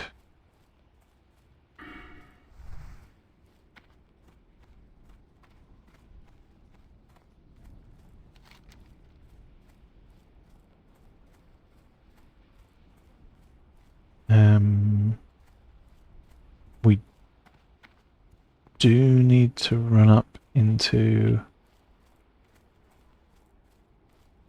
Ashen Vale though.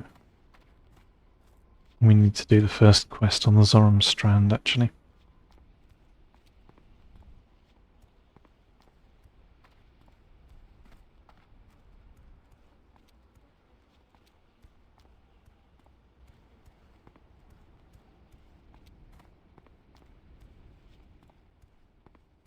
So that will have to wait. Those will have to wait.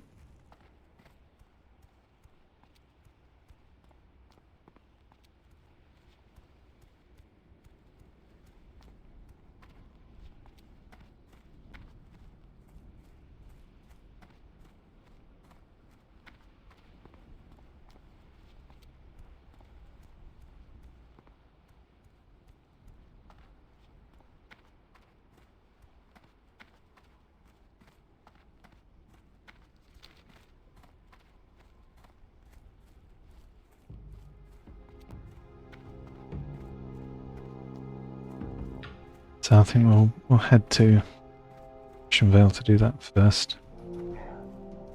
Or anything else?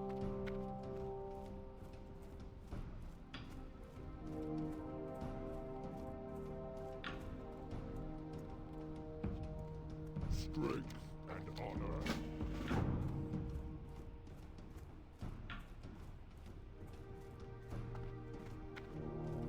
Yeah. I considered doing a bit of leveling, just dungeons with resto. But the restoration talents just feel so unimpactful.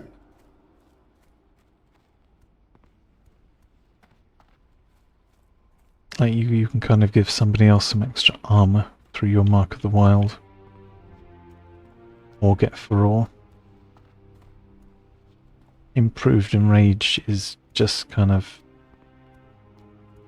whatever. So you'd want improved Healing Touch, so you cast your heal faster. Reduce threat on healing.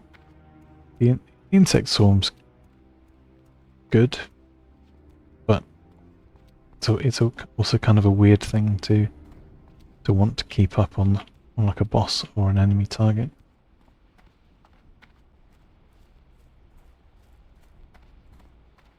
Just for the 2% hit loss on it. The mana regen is obviously quite helpful, but then it doesn't really feel like it does loads. Reduces mana cost of Healing Touch. That's just allowing you to cast more heals for your mana pool and a 15% extra heal and rejuvenation. And that's taken you to what, level 31?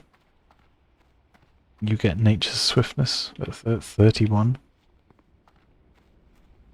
Like, it just feels really unimpactful. It's not until you hit 30 plus that you then get kind of the good stuff. You get your 10% healing effect, chance on regrowth with mend, like that. Like 30 to 40 is the start of the difference maker. Otherwise, resto just feels kind of, meh. Like it's nothing that a bit of gear wouldn't sort out, in my opinion.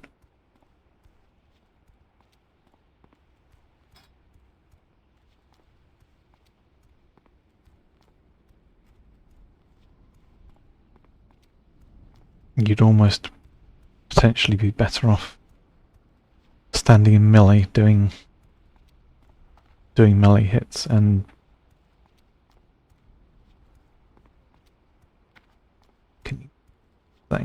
Moment of Clarity, does that include?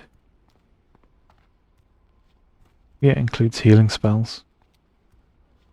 Yeah, so you'd almost be better off going balance and getting free heals while contributing to damage.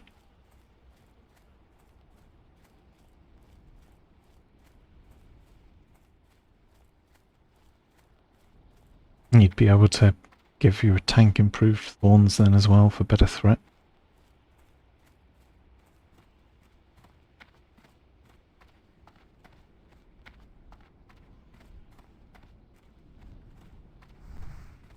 Yeah, I think that the feral talents just are by far and away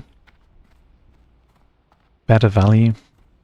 Like ferocity, like the energy cost and rage cost, reducing claw and swipe is massive.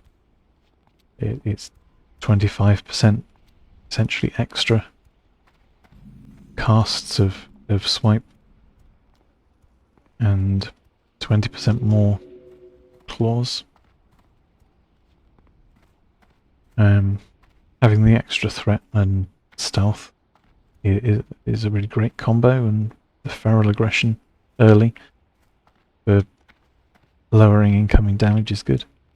And then you go, this is Sharpened Claws, Primal Fury, Predatory Strikes, Very Fire Feral, which is immense increased damage on claw and swipe. Like it's all great stuff.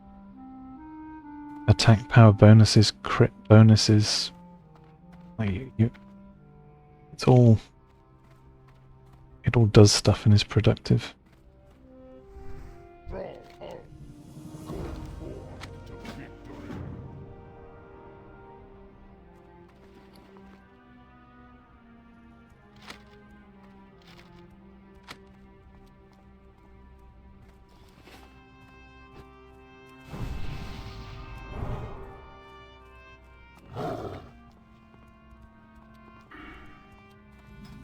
And like you look at what you get on in balance.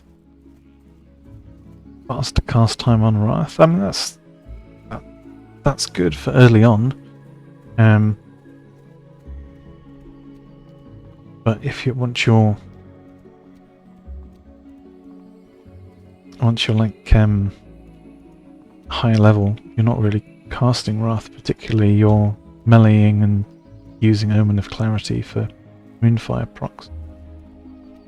So maybe you open combat with it, but it's less important.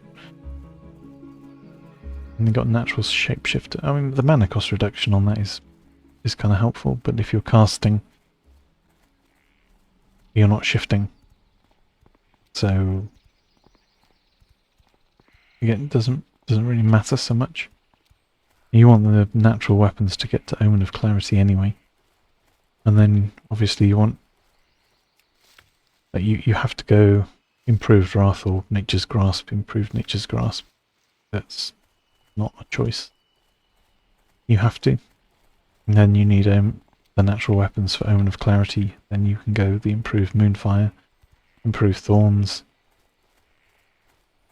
Vengeance, Nature's Grace, Moonglow, finish off Vengeance, Moon Fury, and like all your talents are heavily spoken for. Right.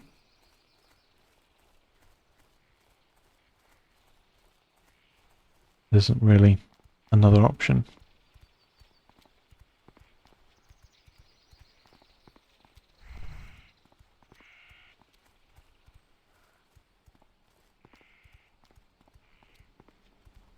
Oh, I go Alliance, dying to Horde Guards.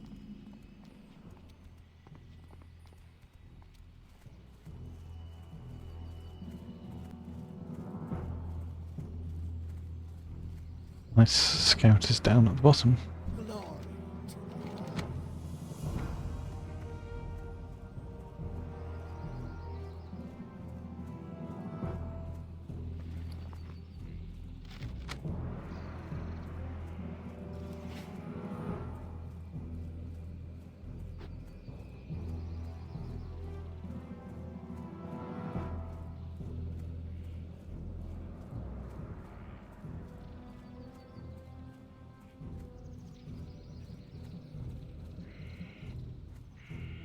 Right.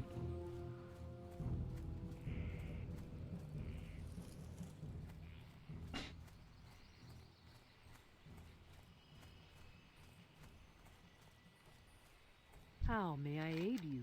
May the eternal sun shine upon thee. Walk with the Earth Mother. Peace, friend. Farewell. So that unlocks the Ashenvale hunt. What can I That do? gets us the flight point.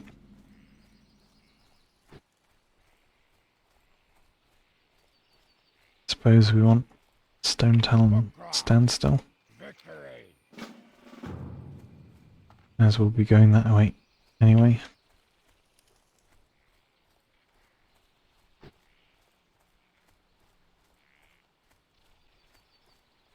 And then we want the other report.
Zug zug.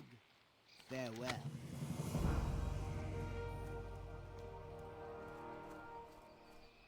So that's pretty much the furthest point of the Outriders path, typically. But at least we've got it and they can run back again.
We're going to head to Mistral Lake.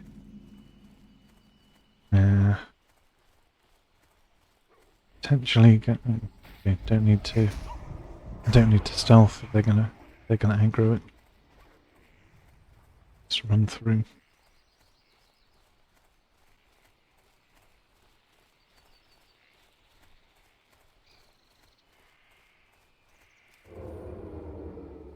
Stealth here.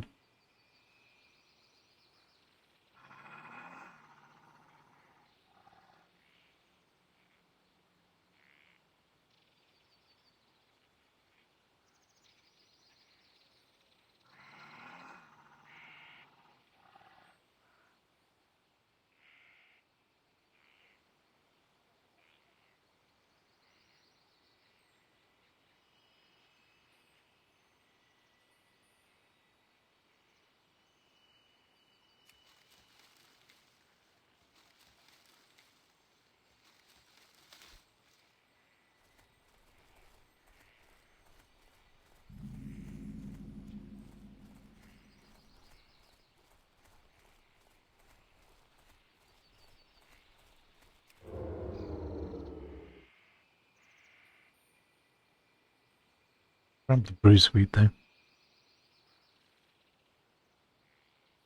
And then we'll clear elementals in the lake.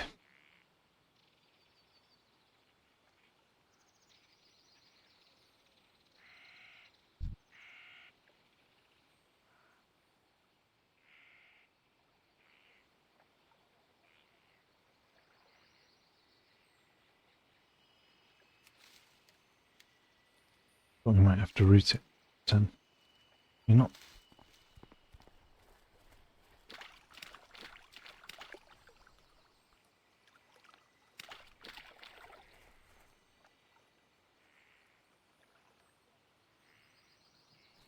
Okay. Let's see how this kill speed looks on these elementals.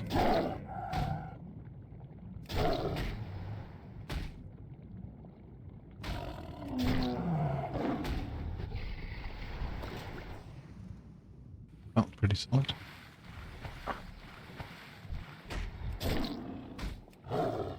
This one's 2 levels higher than the last thing.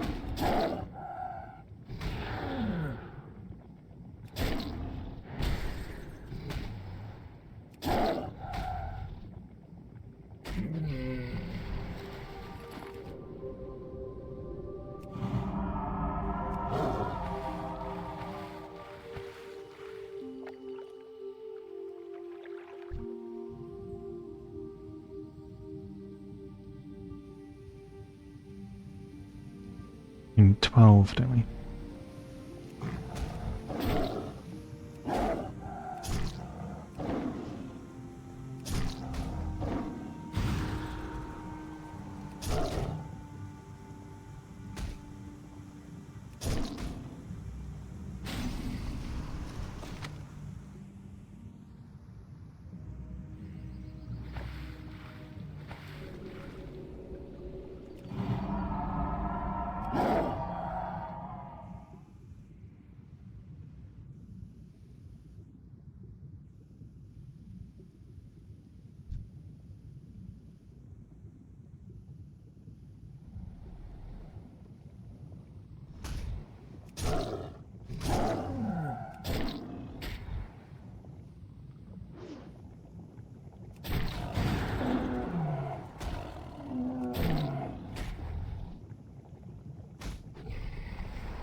Human? No, it's... what I mean is Board or Alliance. Oh, it's a Night Elf. They also have farming quests that require them to gather braces from these elementals.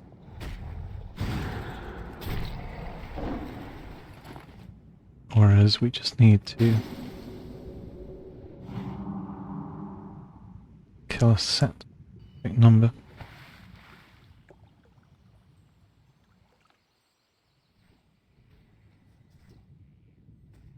And we've got one specific mob as well, Hydress, that drops a quest starting item.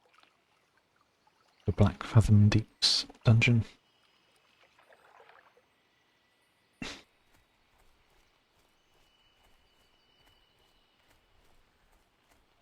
It spawns this end. It does patrol.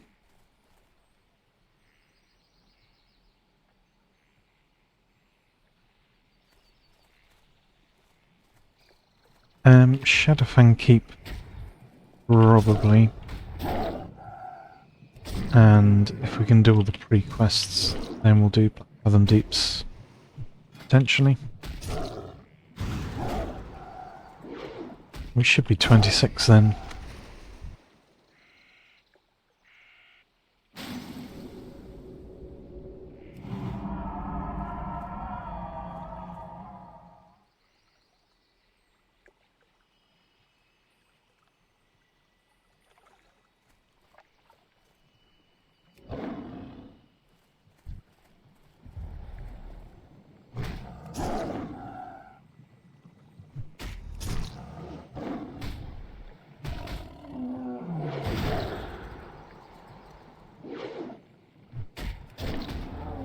I have a lot more skills to train. Should we skills to train now, thinking about it?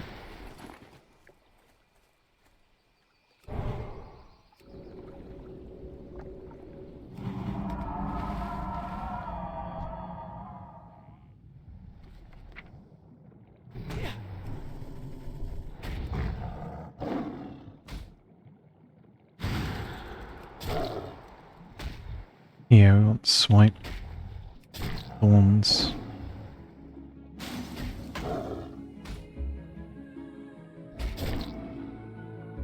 Some of my heals as well, probably.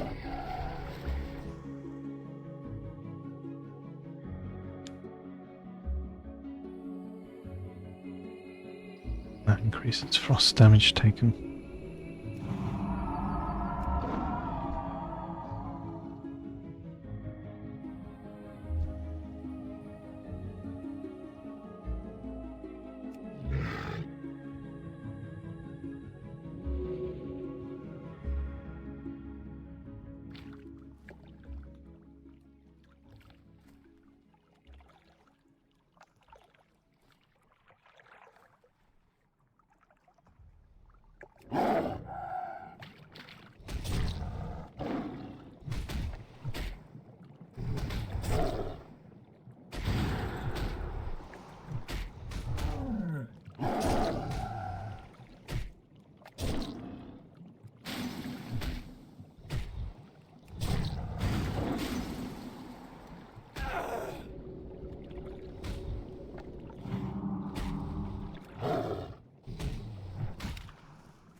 I did not start that fight with enough mana.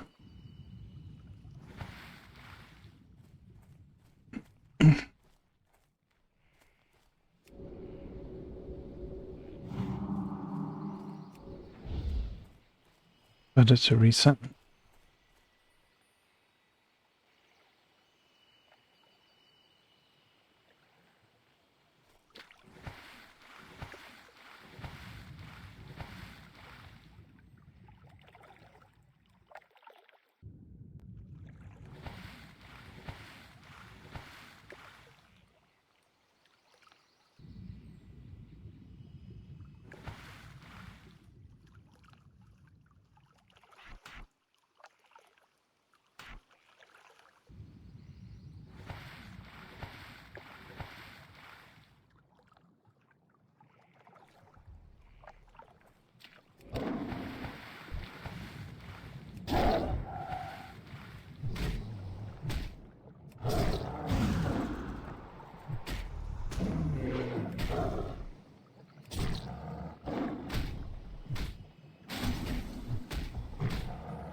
Really, I do want to be at full mana before pulling that.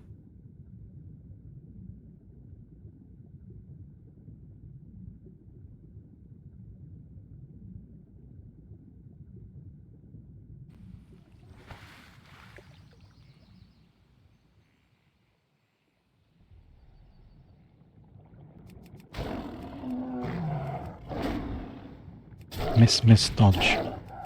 Interesting.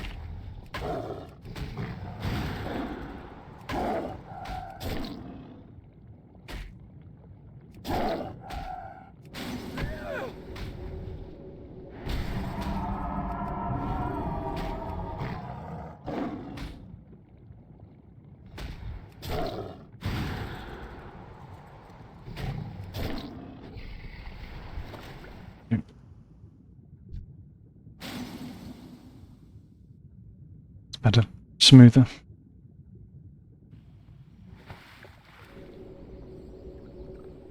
Well, I mean, it's 3 levels above, so there's a 2 levels above it is not too bad. 3 levels above is always tricky. It just adjusts your combat values too much. I can't remember the precise melee adjustments, but like spell hit, for example, to hit something 3 levels above you requires 6% hit. I think that's right. Or no, sorry, 2 levels above you requires 6% hit, and then 3 levels above you requires 13% hit. It's been so long since I thought about raid cap stuff. That's why a lot of classes in their talents will have something that adjusts their spell hit by 6%, basically, so that you're able to fight yellow mobs normally. You know, like mages will. One of the first frost talents they get is increases the hit chance of fire and frost spells by 2, 4, 6%, and affliction gets the hit talent for dots really early on.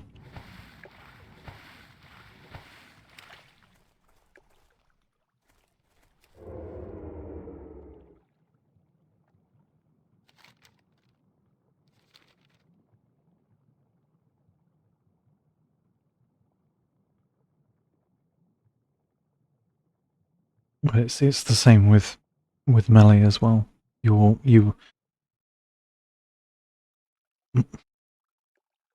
If something is lower level than you have better chances to hit it, and if something's higher level than you have worse chances to hit it. That's why people underestimate higher level mobs so much, I think. They look at it and see like the health differential,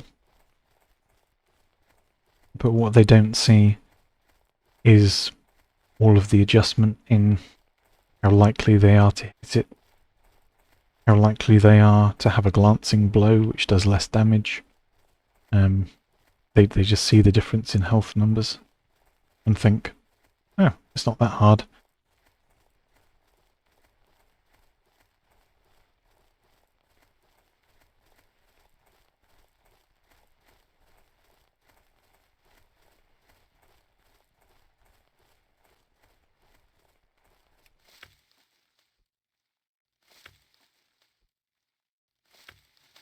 But once you get to 3 levels above you, it starts to make a massive shift in... Well, you saw how many misses I was getting against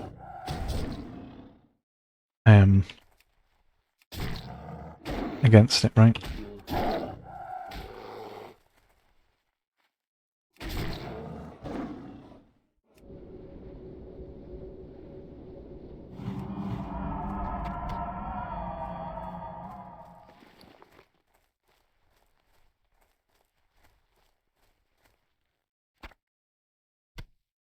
Oh, absolutely. And that was my point. Like, most people don't even have a clue that glancing blows exist.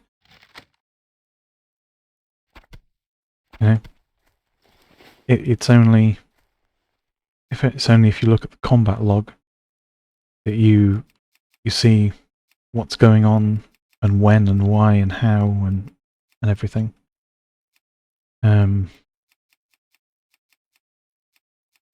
So, like, if you look at the first Tidris fight, Crushing Blow, a lot of people don't know those exist. But if a mob's higher level than you, it's got chances to do Crushing Blow against you. You've got multiple crushing, a crit, also crushing. We're taking a lot of damage there. And then we reset. In the second fight, one crushing, two. We only got 2 crushing blows instead of 5 or 6 plus a crit. I think we got much luckier the second time. Yeah, most people don't. They see instead of 40, they take 62 damage. All they know is that they got hit harder for some reason.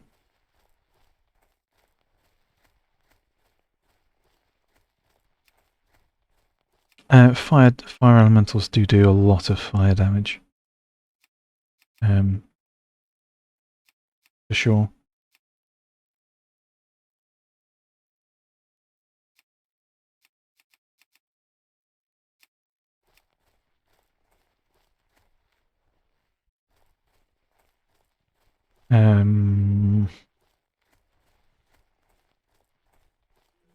I think the air elementals do nature damage.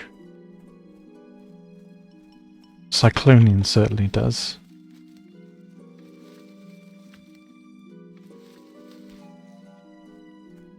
I know that because that's one of the best ways to solo him. If you're in, well, if you want to solo Cyclonian, you drink a nature protection potion, and then once the cooldown has expired and the potion is still active, you start the fight. And then when your protections run out, you can drink another nature protection potion. And that pretty much sees you through the entire combat.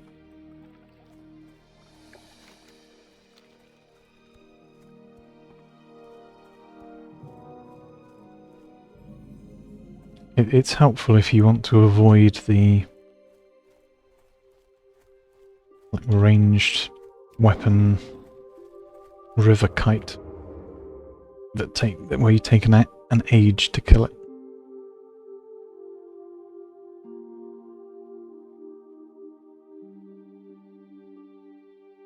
I do have some buff potions. I usually use those for either dungeons if I'm tanking, or I'll use them if I know I'm going to be doing a lot of grinding for multiple quests in an area. Like if I'm doing 2 quests and then travelling somewhere else, if you spend 20 minutes travelling and 10 minutes fighting, well, that's like half your buff gone already, and you haven't even really used it for anything.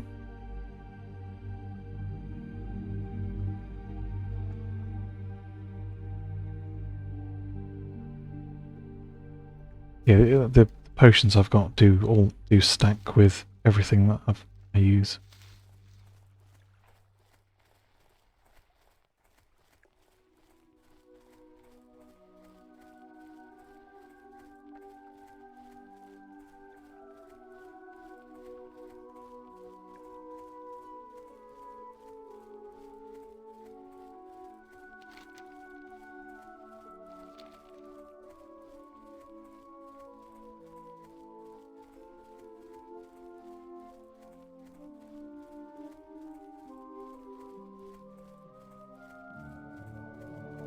Yeah.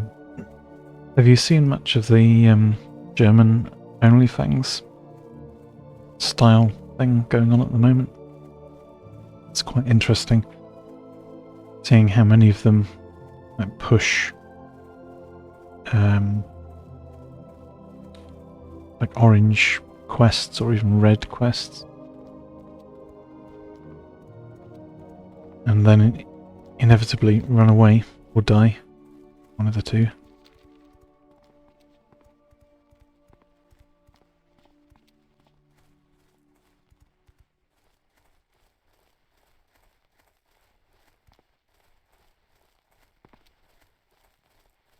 I think if there was a little bit more clarity other than just colour,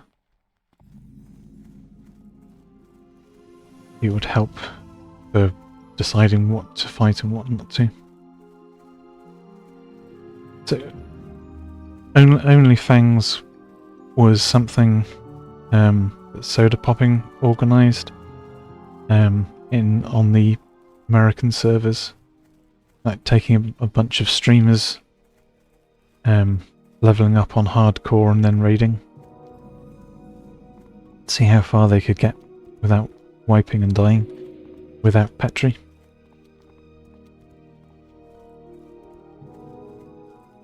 And then people are calling it like the German OnlyFans. That basically people are doing the same sort of concept. They're all German. German streamers, as far as I understand it.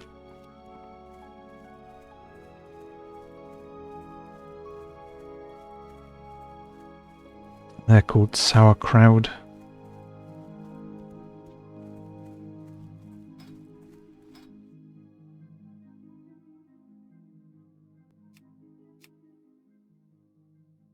They're mostly on Alliance. They've got a few on Horde as well.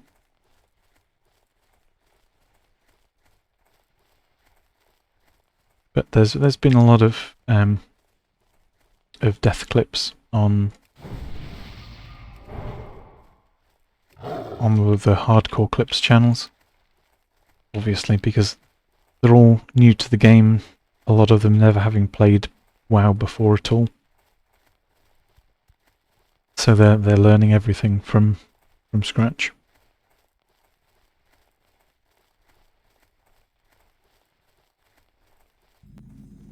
But I think it provides a lot of insight into how new players approach the game, especially in a hardcore setting. You know, what they choose to do, when they choose to do it.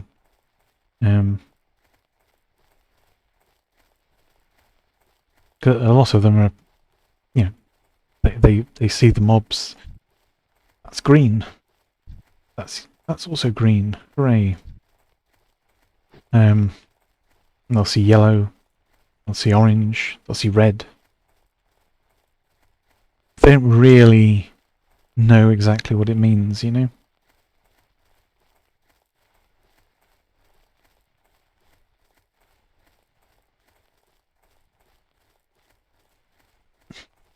You see some of them attempting orange and red quests, and then inevitably it goes horribly, horribly wrong.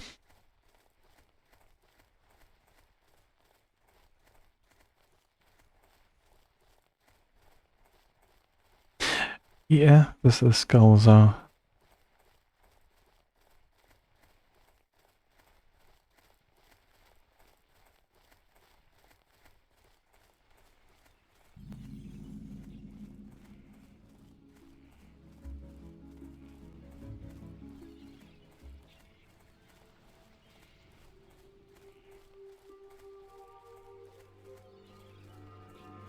But, yeah, they just. Obviously, never having played before, they don't know how much of a difference it is.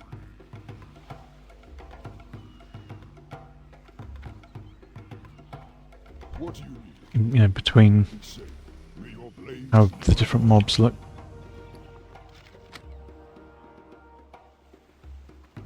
You got PvP flagged from a group member. Oh yeah.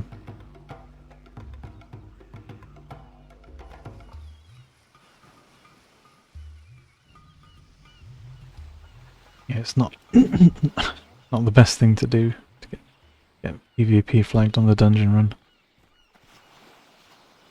Don't be shy.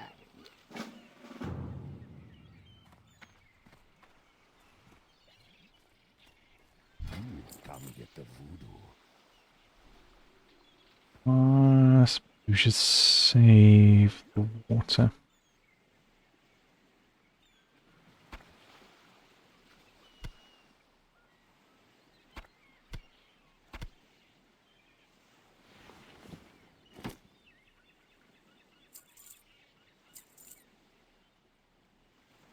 Stay away from the voodoo.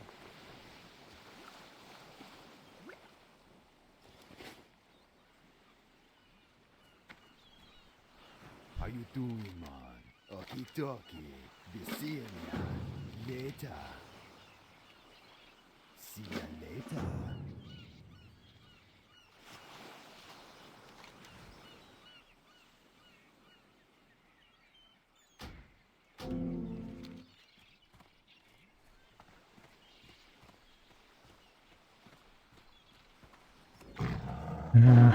Right. Wrathtail head.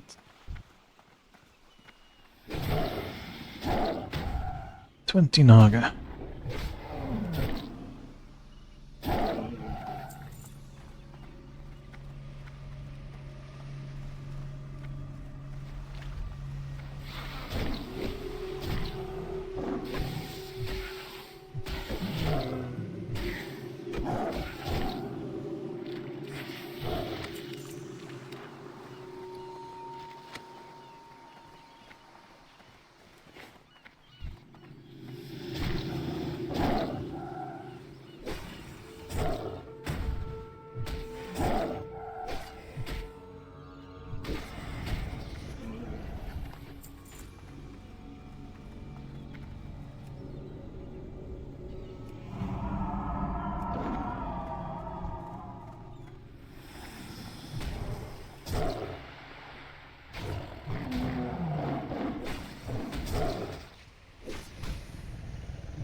At some point soon we need to run into Stone Talon. Grab the light point there too.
Yeah, it is one of the only quests with 100% drop rate. Indeed.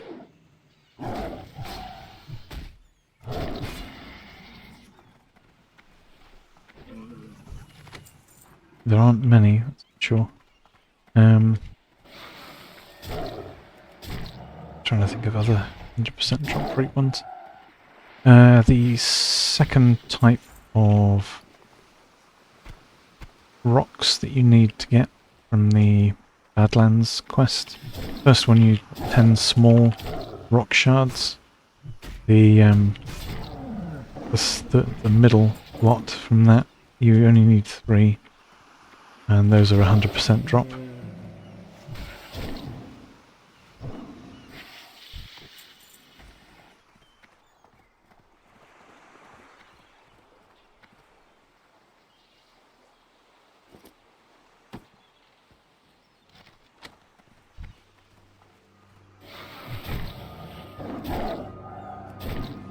You'll have the first few human zones for story. Terrible, yeah.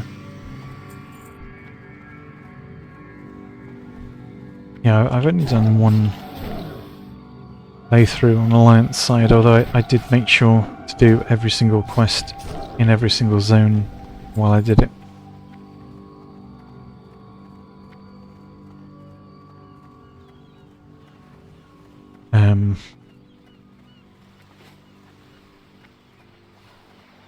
And it was poorly laid out, I felt. There's so much travelling back and forth. I got fed up of being on light points.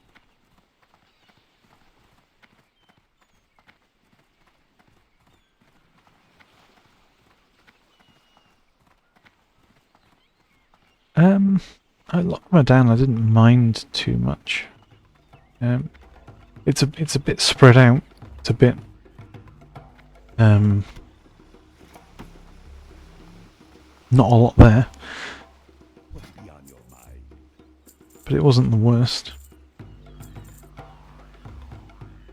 I think Westfall annoyed me the most, and maybe Redridge and that as well. Spirits be with your mind. They just didn't have a really clear path.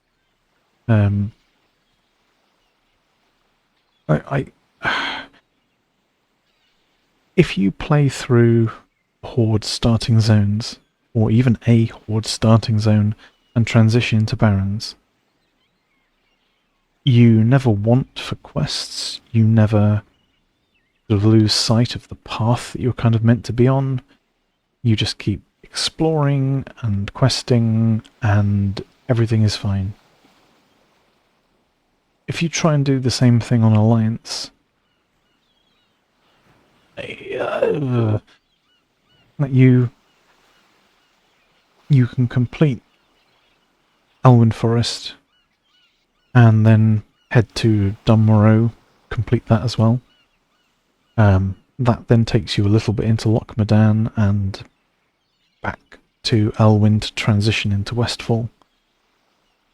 And then part-way through Westfall, I think it was around level 15, you start to run out of quests so completely that you're now being forced to fight level 17 and 18 mobs, because that's the only way to progress that zone. And the only way to not do that is kind of to abandon the zone and travel to Redridge for a little bit, and then go to Lochmadan, and then go back to Westfall, and then go back to Redridge, and then it's all over the place. It feels like it doesn't know what it's wanting you to do, and like, sure, you can fix it by just stopping and grinding some mobs, but from the point of view of a new player experience, a lot of people they want to follow the quests because it's natural.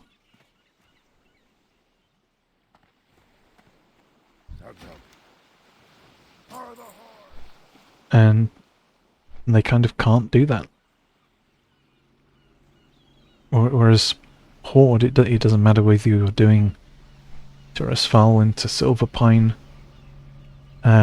Like at some point, Silverpine accelerates in level, but you've got a Zeppelin Tower, you can go to the Barrens. And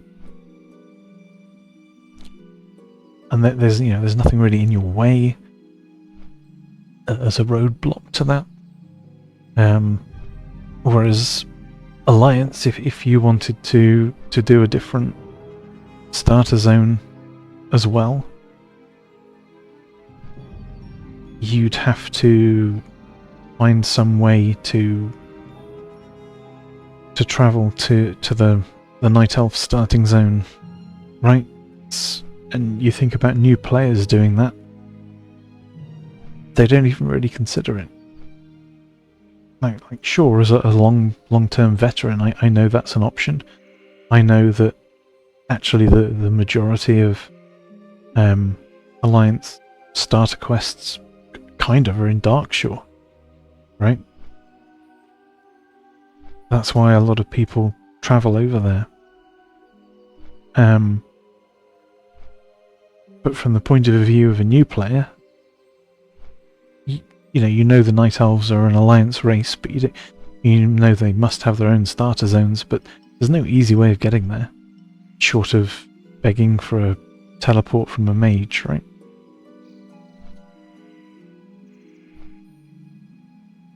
And how many new players are really going to consider doing that?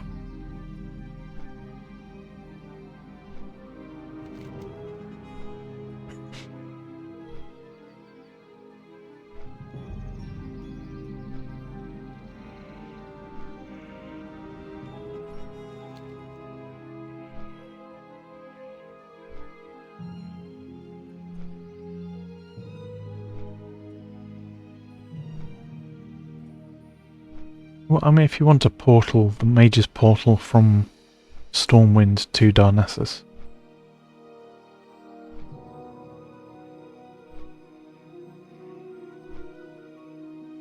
So that's not an issue. People will be in Stormwind, that's fine.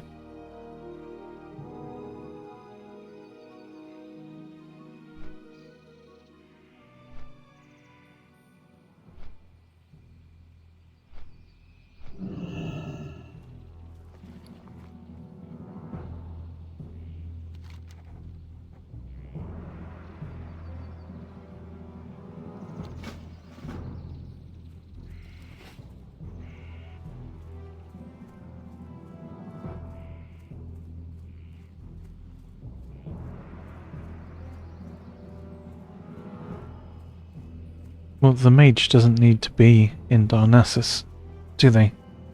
They just open a portal and you click on it in Stormwind and go through. The mage doesn't have to be anywhere. The mage just has to be idling in Stormwind, sorting their bank or using the auction house, or... I mean, a lot of mages sell teleports. But regardless, like, a lot of new players, they're not even going to think to do that. They don't know Darkshore is the place to go with all the quests, right? They just know what they can explore, and like the Stormwind quests kind of send you to Ironforge and Loch Modan, and some of the Loch Modan stuff sends you back to the other way, right?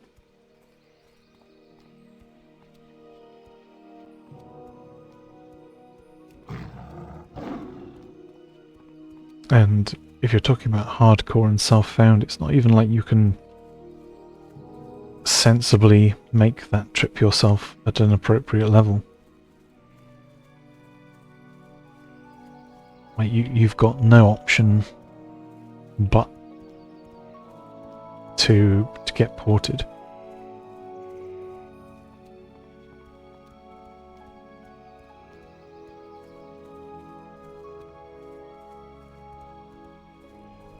Is that how would you get from Stormwind to Darnassus? Otherwise you'd have to what, swim up the coast or run through the wetlands? Well, you're not running through the wetlands at level 10.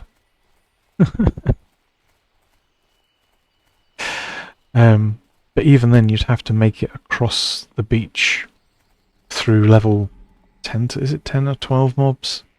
And once you made it to the water, you'd be okay.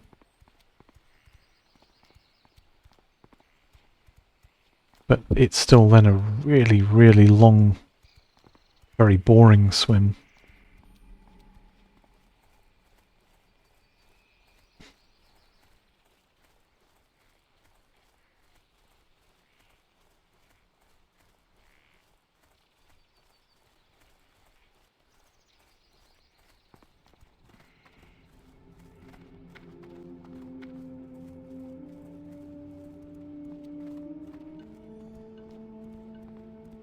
Yeah, which leaves you with your only other option, which is to mob grind.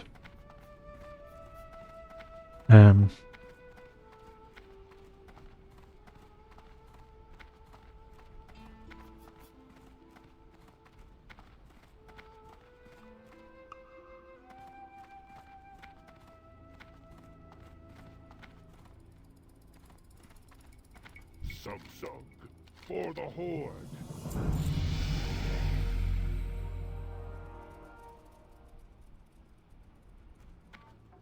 Okay.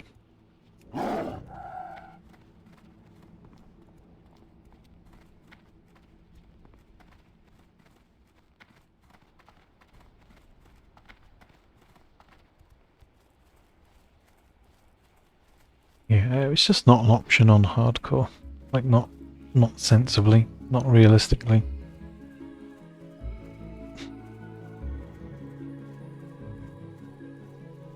Like, multiple times through leveling the Paladin Alliance side, I was trying to kind of just stick 2 quests and doing each dungeon once. But frequently I was just completely running out of quests that were my own level or slightly below. Everything was starting to get repeatedly 2 levels, 3 levels plus. So what's your only option then? Either grind or run multiple dungeons, right? But leveling on Horde, like, I've got so many quests, like they're starting to go grey. Admittedly, I wouldn't be doing those quests unless I was pushing the last 2 factions to Honoured. I'd be focusing on dungeons and leveling, but like the differences between the Alliance and the Horde, like leveling experiences, are huge.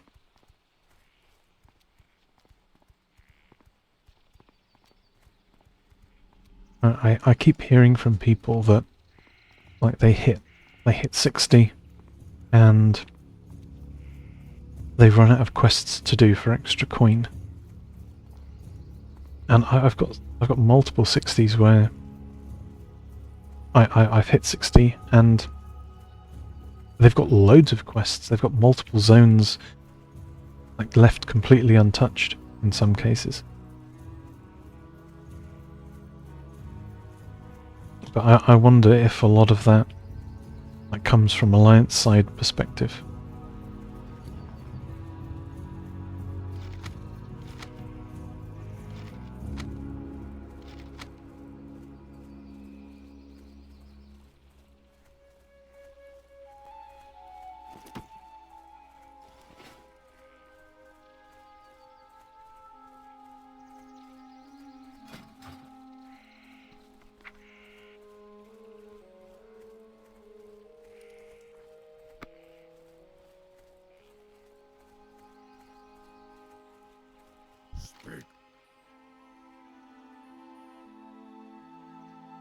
Taboo.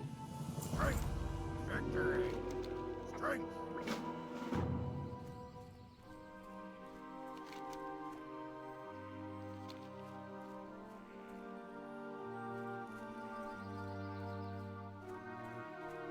So you think OG Blizz doesn't have quests in mind at first? They were grinding on EverQuest.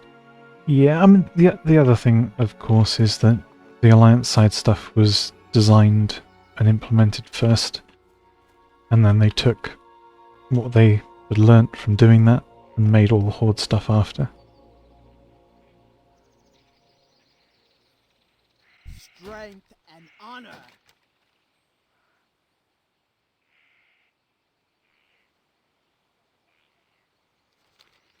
Speak, friend. Taboo.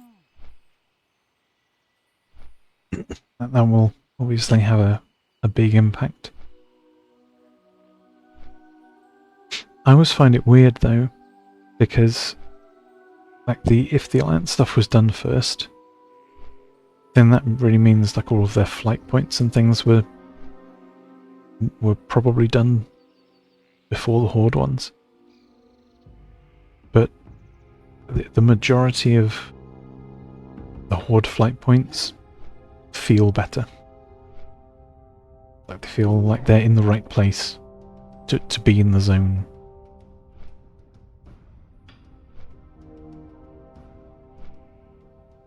And like the early on Alliance flight points, like Westfall, Redridge, Duskwood, like those feel fine. But when you get to some of the higher level ones, like Netherguard Keep, to get to Swamp of Sorrows, it's all a bit weird.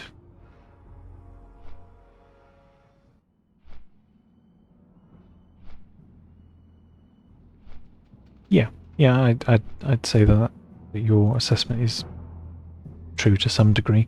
They had play tested and seen how Alliance worked and used their knowledge gained to design the Horde stuff, but probably didn't have enough time to design the Horde stuff and then going back and change stuff for allies as well.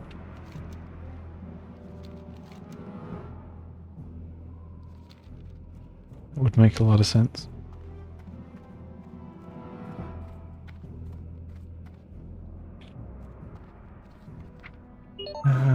Now, do we want to train it? Oh, okay. Chief's Blessing.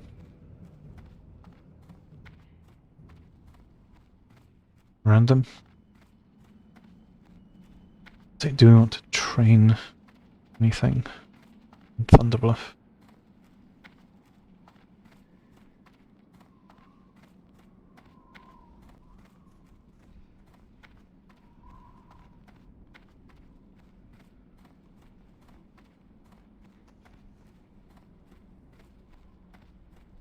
The ones would be helpful.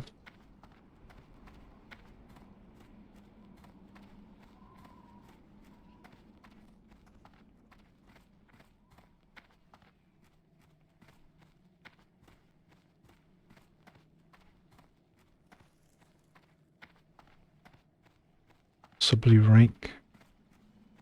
Well, like the low level Rake is about one of the only times you ever want to use it.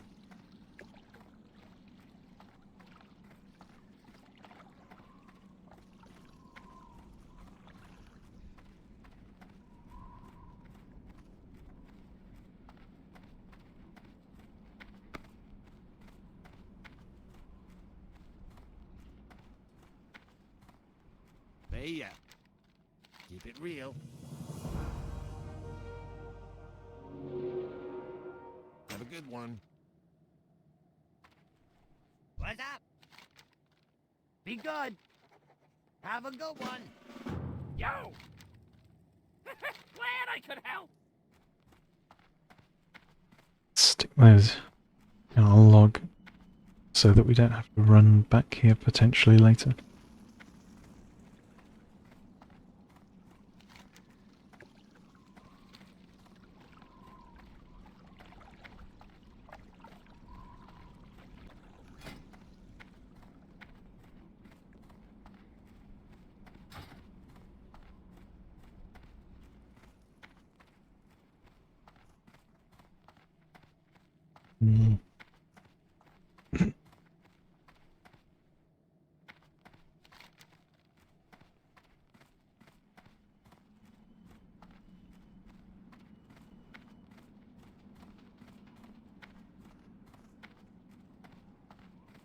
those two need to be handed in Undercity.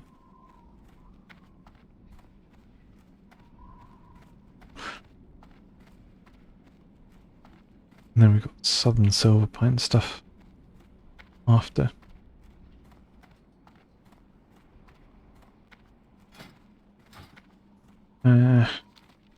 Actually, I mean, we can tank a Shadowfang keep soon.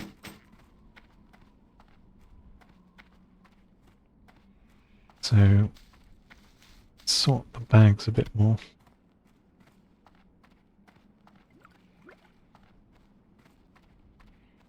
And go in the bank.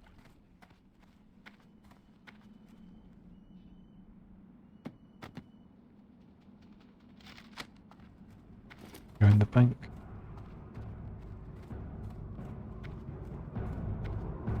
What can I help you with? Now we've got gloves and braces. These manual pages in there as well. Buy the extra bag slot.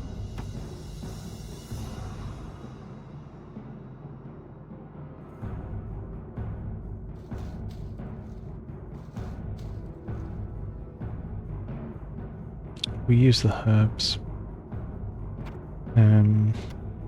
These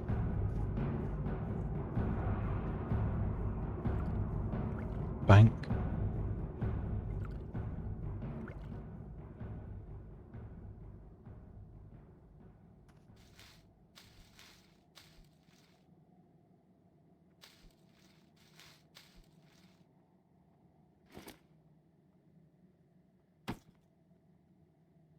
So back to old.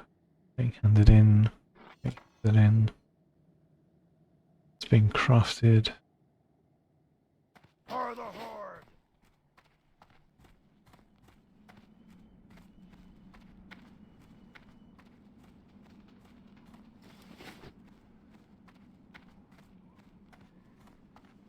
Go and grab the Zeppelin.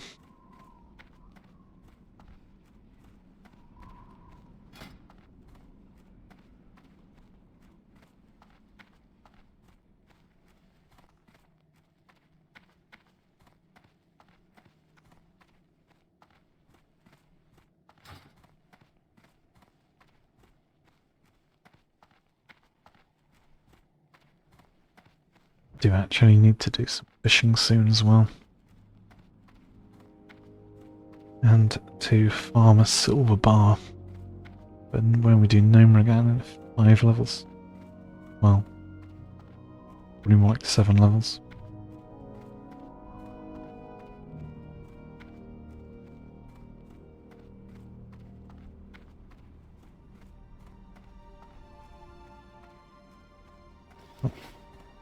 Decent timing from the Zeppelin.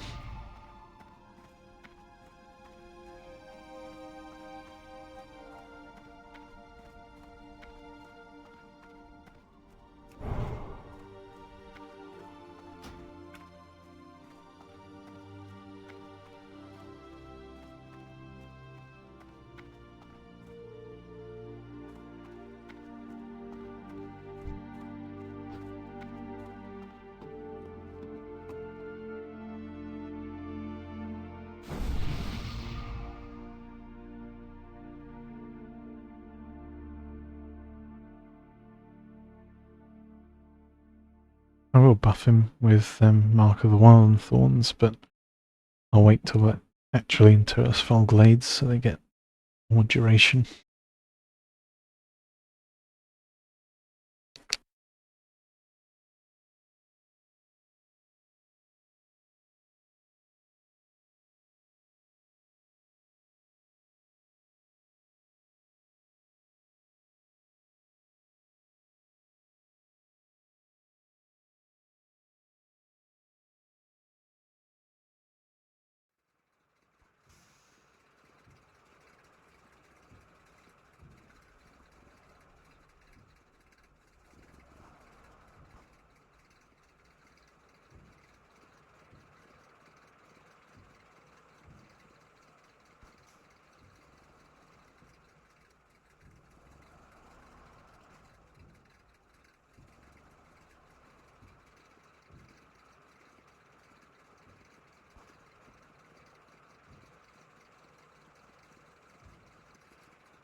Yes, the typical stand-ins on opposite sides.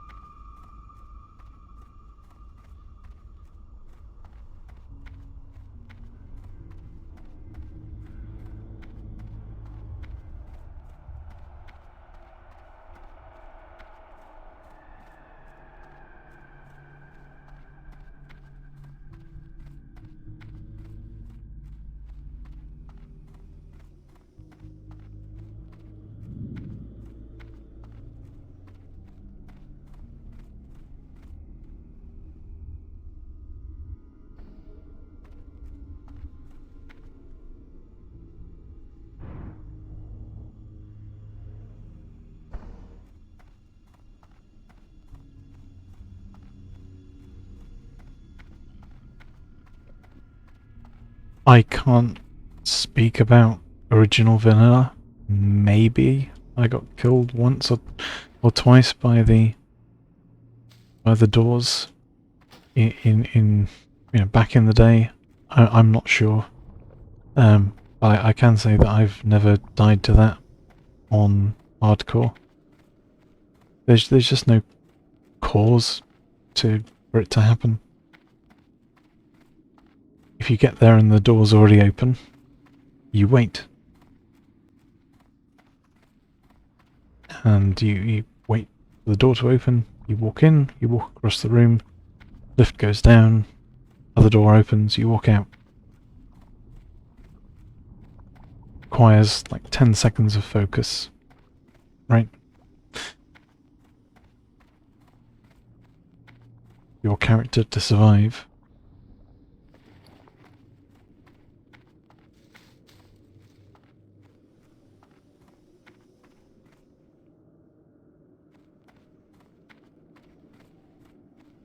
That better be good.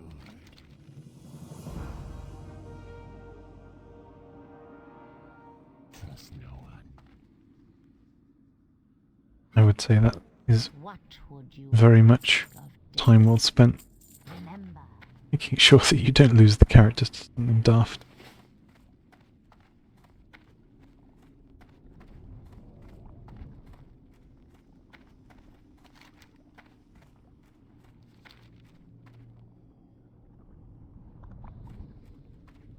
But it's the same with lifts that come up to Thunderbluff or Freewind Post. If the lift's already at the top, or it's reaching the top just as you reach the end of the wooden platform, don't get on it. It will leave before your feet land properly on the surface, and you'll fall. Just wait for it. Take the other one, wait for it to come up, walk on properly, go down.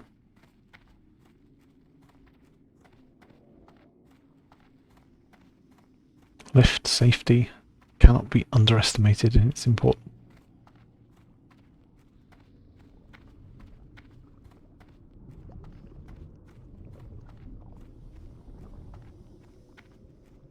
I've certainly seen at level 60s in guild or whatever, it'd be like, oh no, I was watching a TV show and I got distracted and I entered the room and I fell to my death.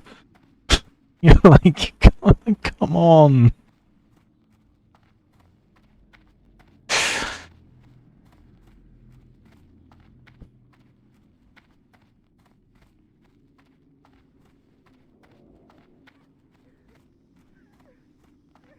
What do you require?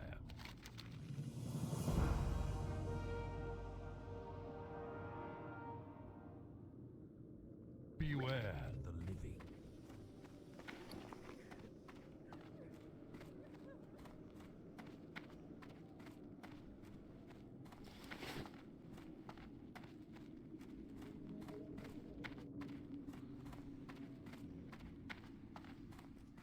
Just imagine getting to 60 and then dying to an elevator.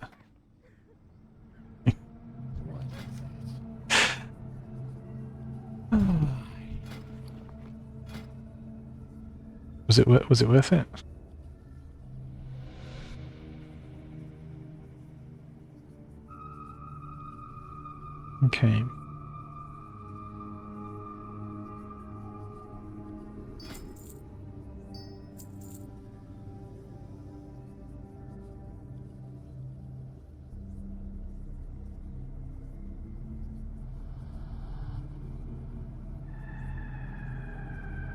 Then we can create 5 of these elixirs of wisdom, I think.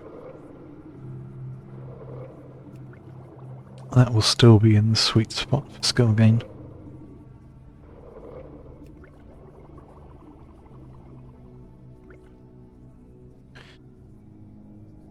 And then we want healing potions and the lesser mana, leaded vials for those.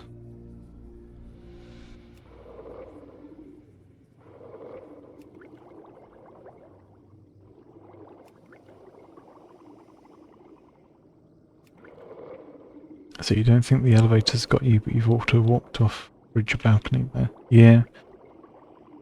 And you see that a lot in the hardcore death clips as well. People not paying attention and just auto walking at that slight angle. And it was a bit too much.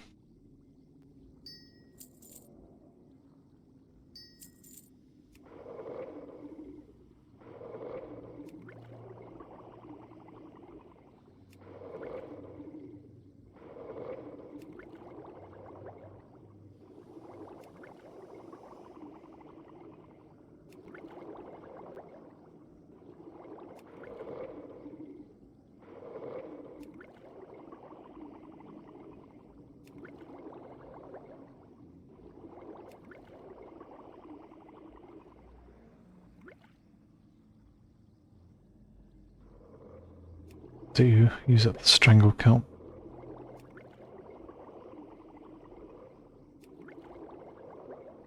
And some of the mage oil.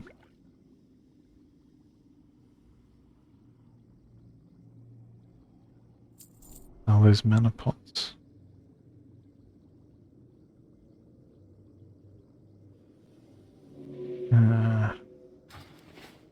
This had better be good.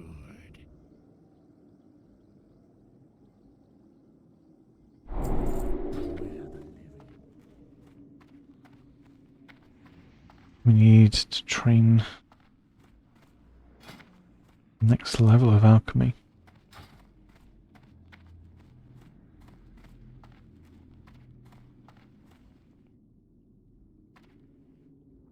Speak quickly. Expert 155 is the greater heal. That is something I want to push to. Sure, soon. Only 10 skill points.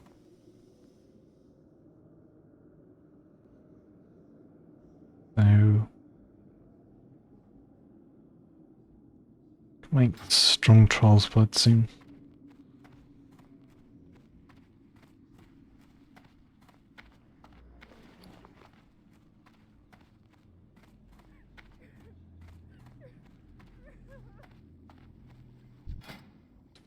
Sell 3 stacks of that, actually.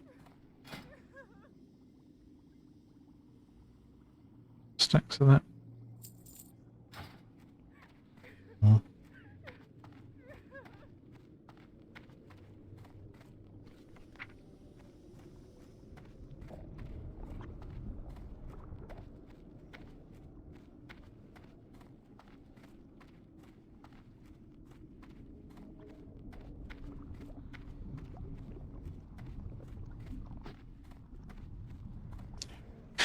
Yeah, we'll want to go back to Thunderbluff before we tank Shadowfang Keep. But we can clear Silver Pine over the remaining quests first.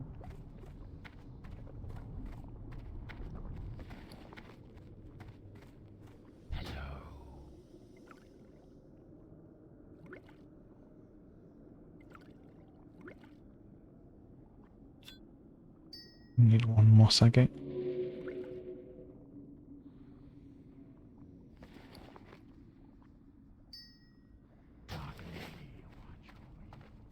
Hello? Dark lady, watch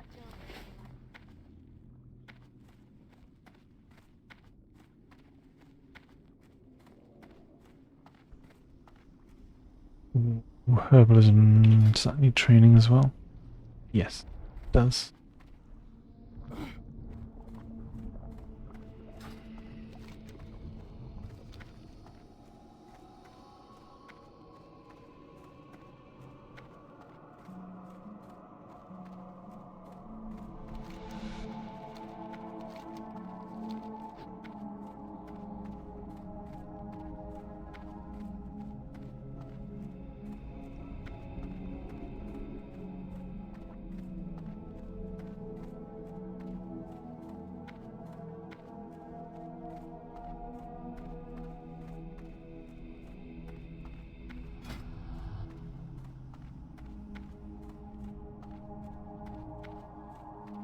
I'm listening.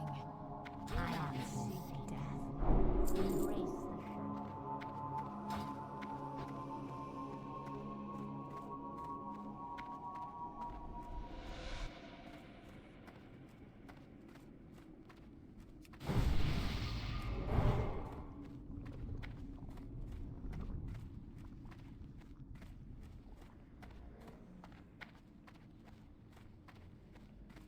Oof. Light the sepulchre.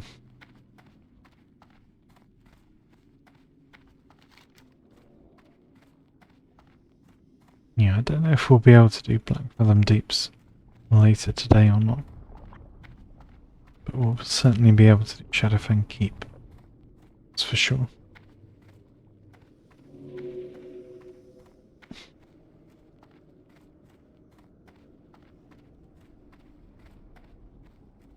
Speak quickly. Remember. I might try and find a group to do the amp note gather for the dungeon.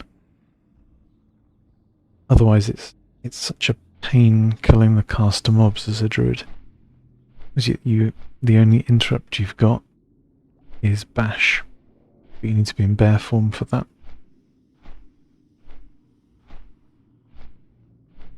And if you're in bear, you're maybe not killing it fast enough. So it might try and cast multiple heals. But bash has a minute cooldown, so you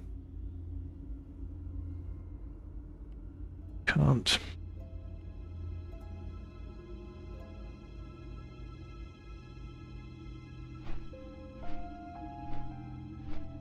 It's one of those really niche situations where having Raw would actually be really, really helpful. You could shift into bear and have rage for bash. But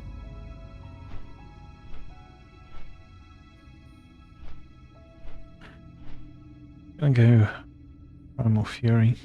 It's just so good for swipe tanking. And then after that, Predatory Strikes. Which is a major DPS increase. But like this is amazing for tanking with swipe.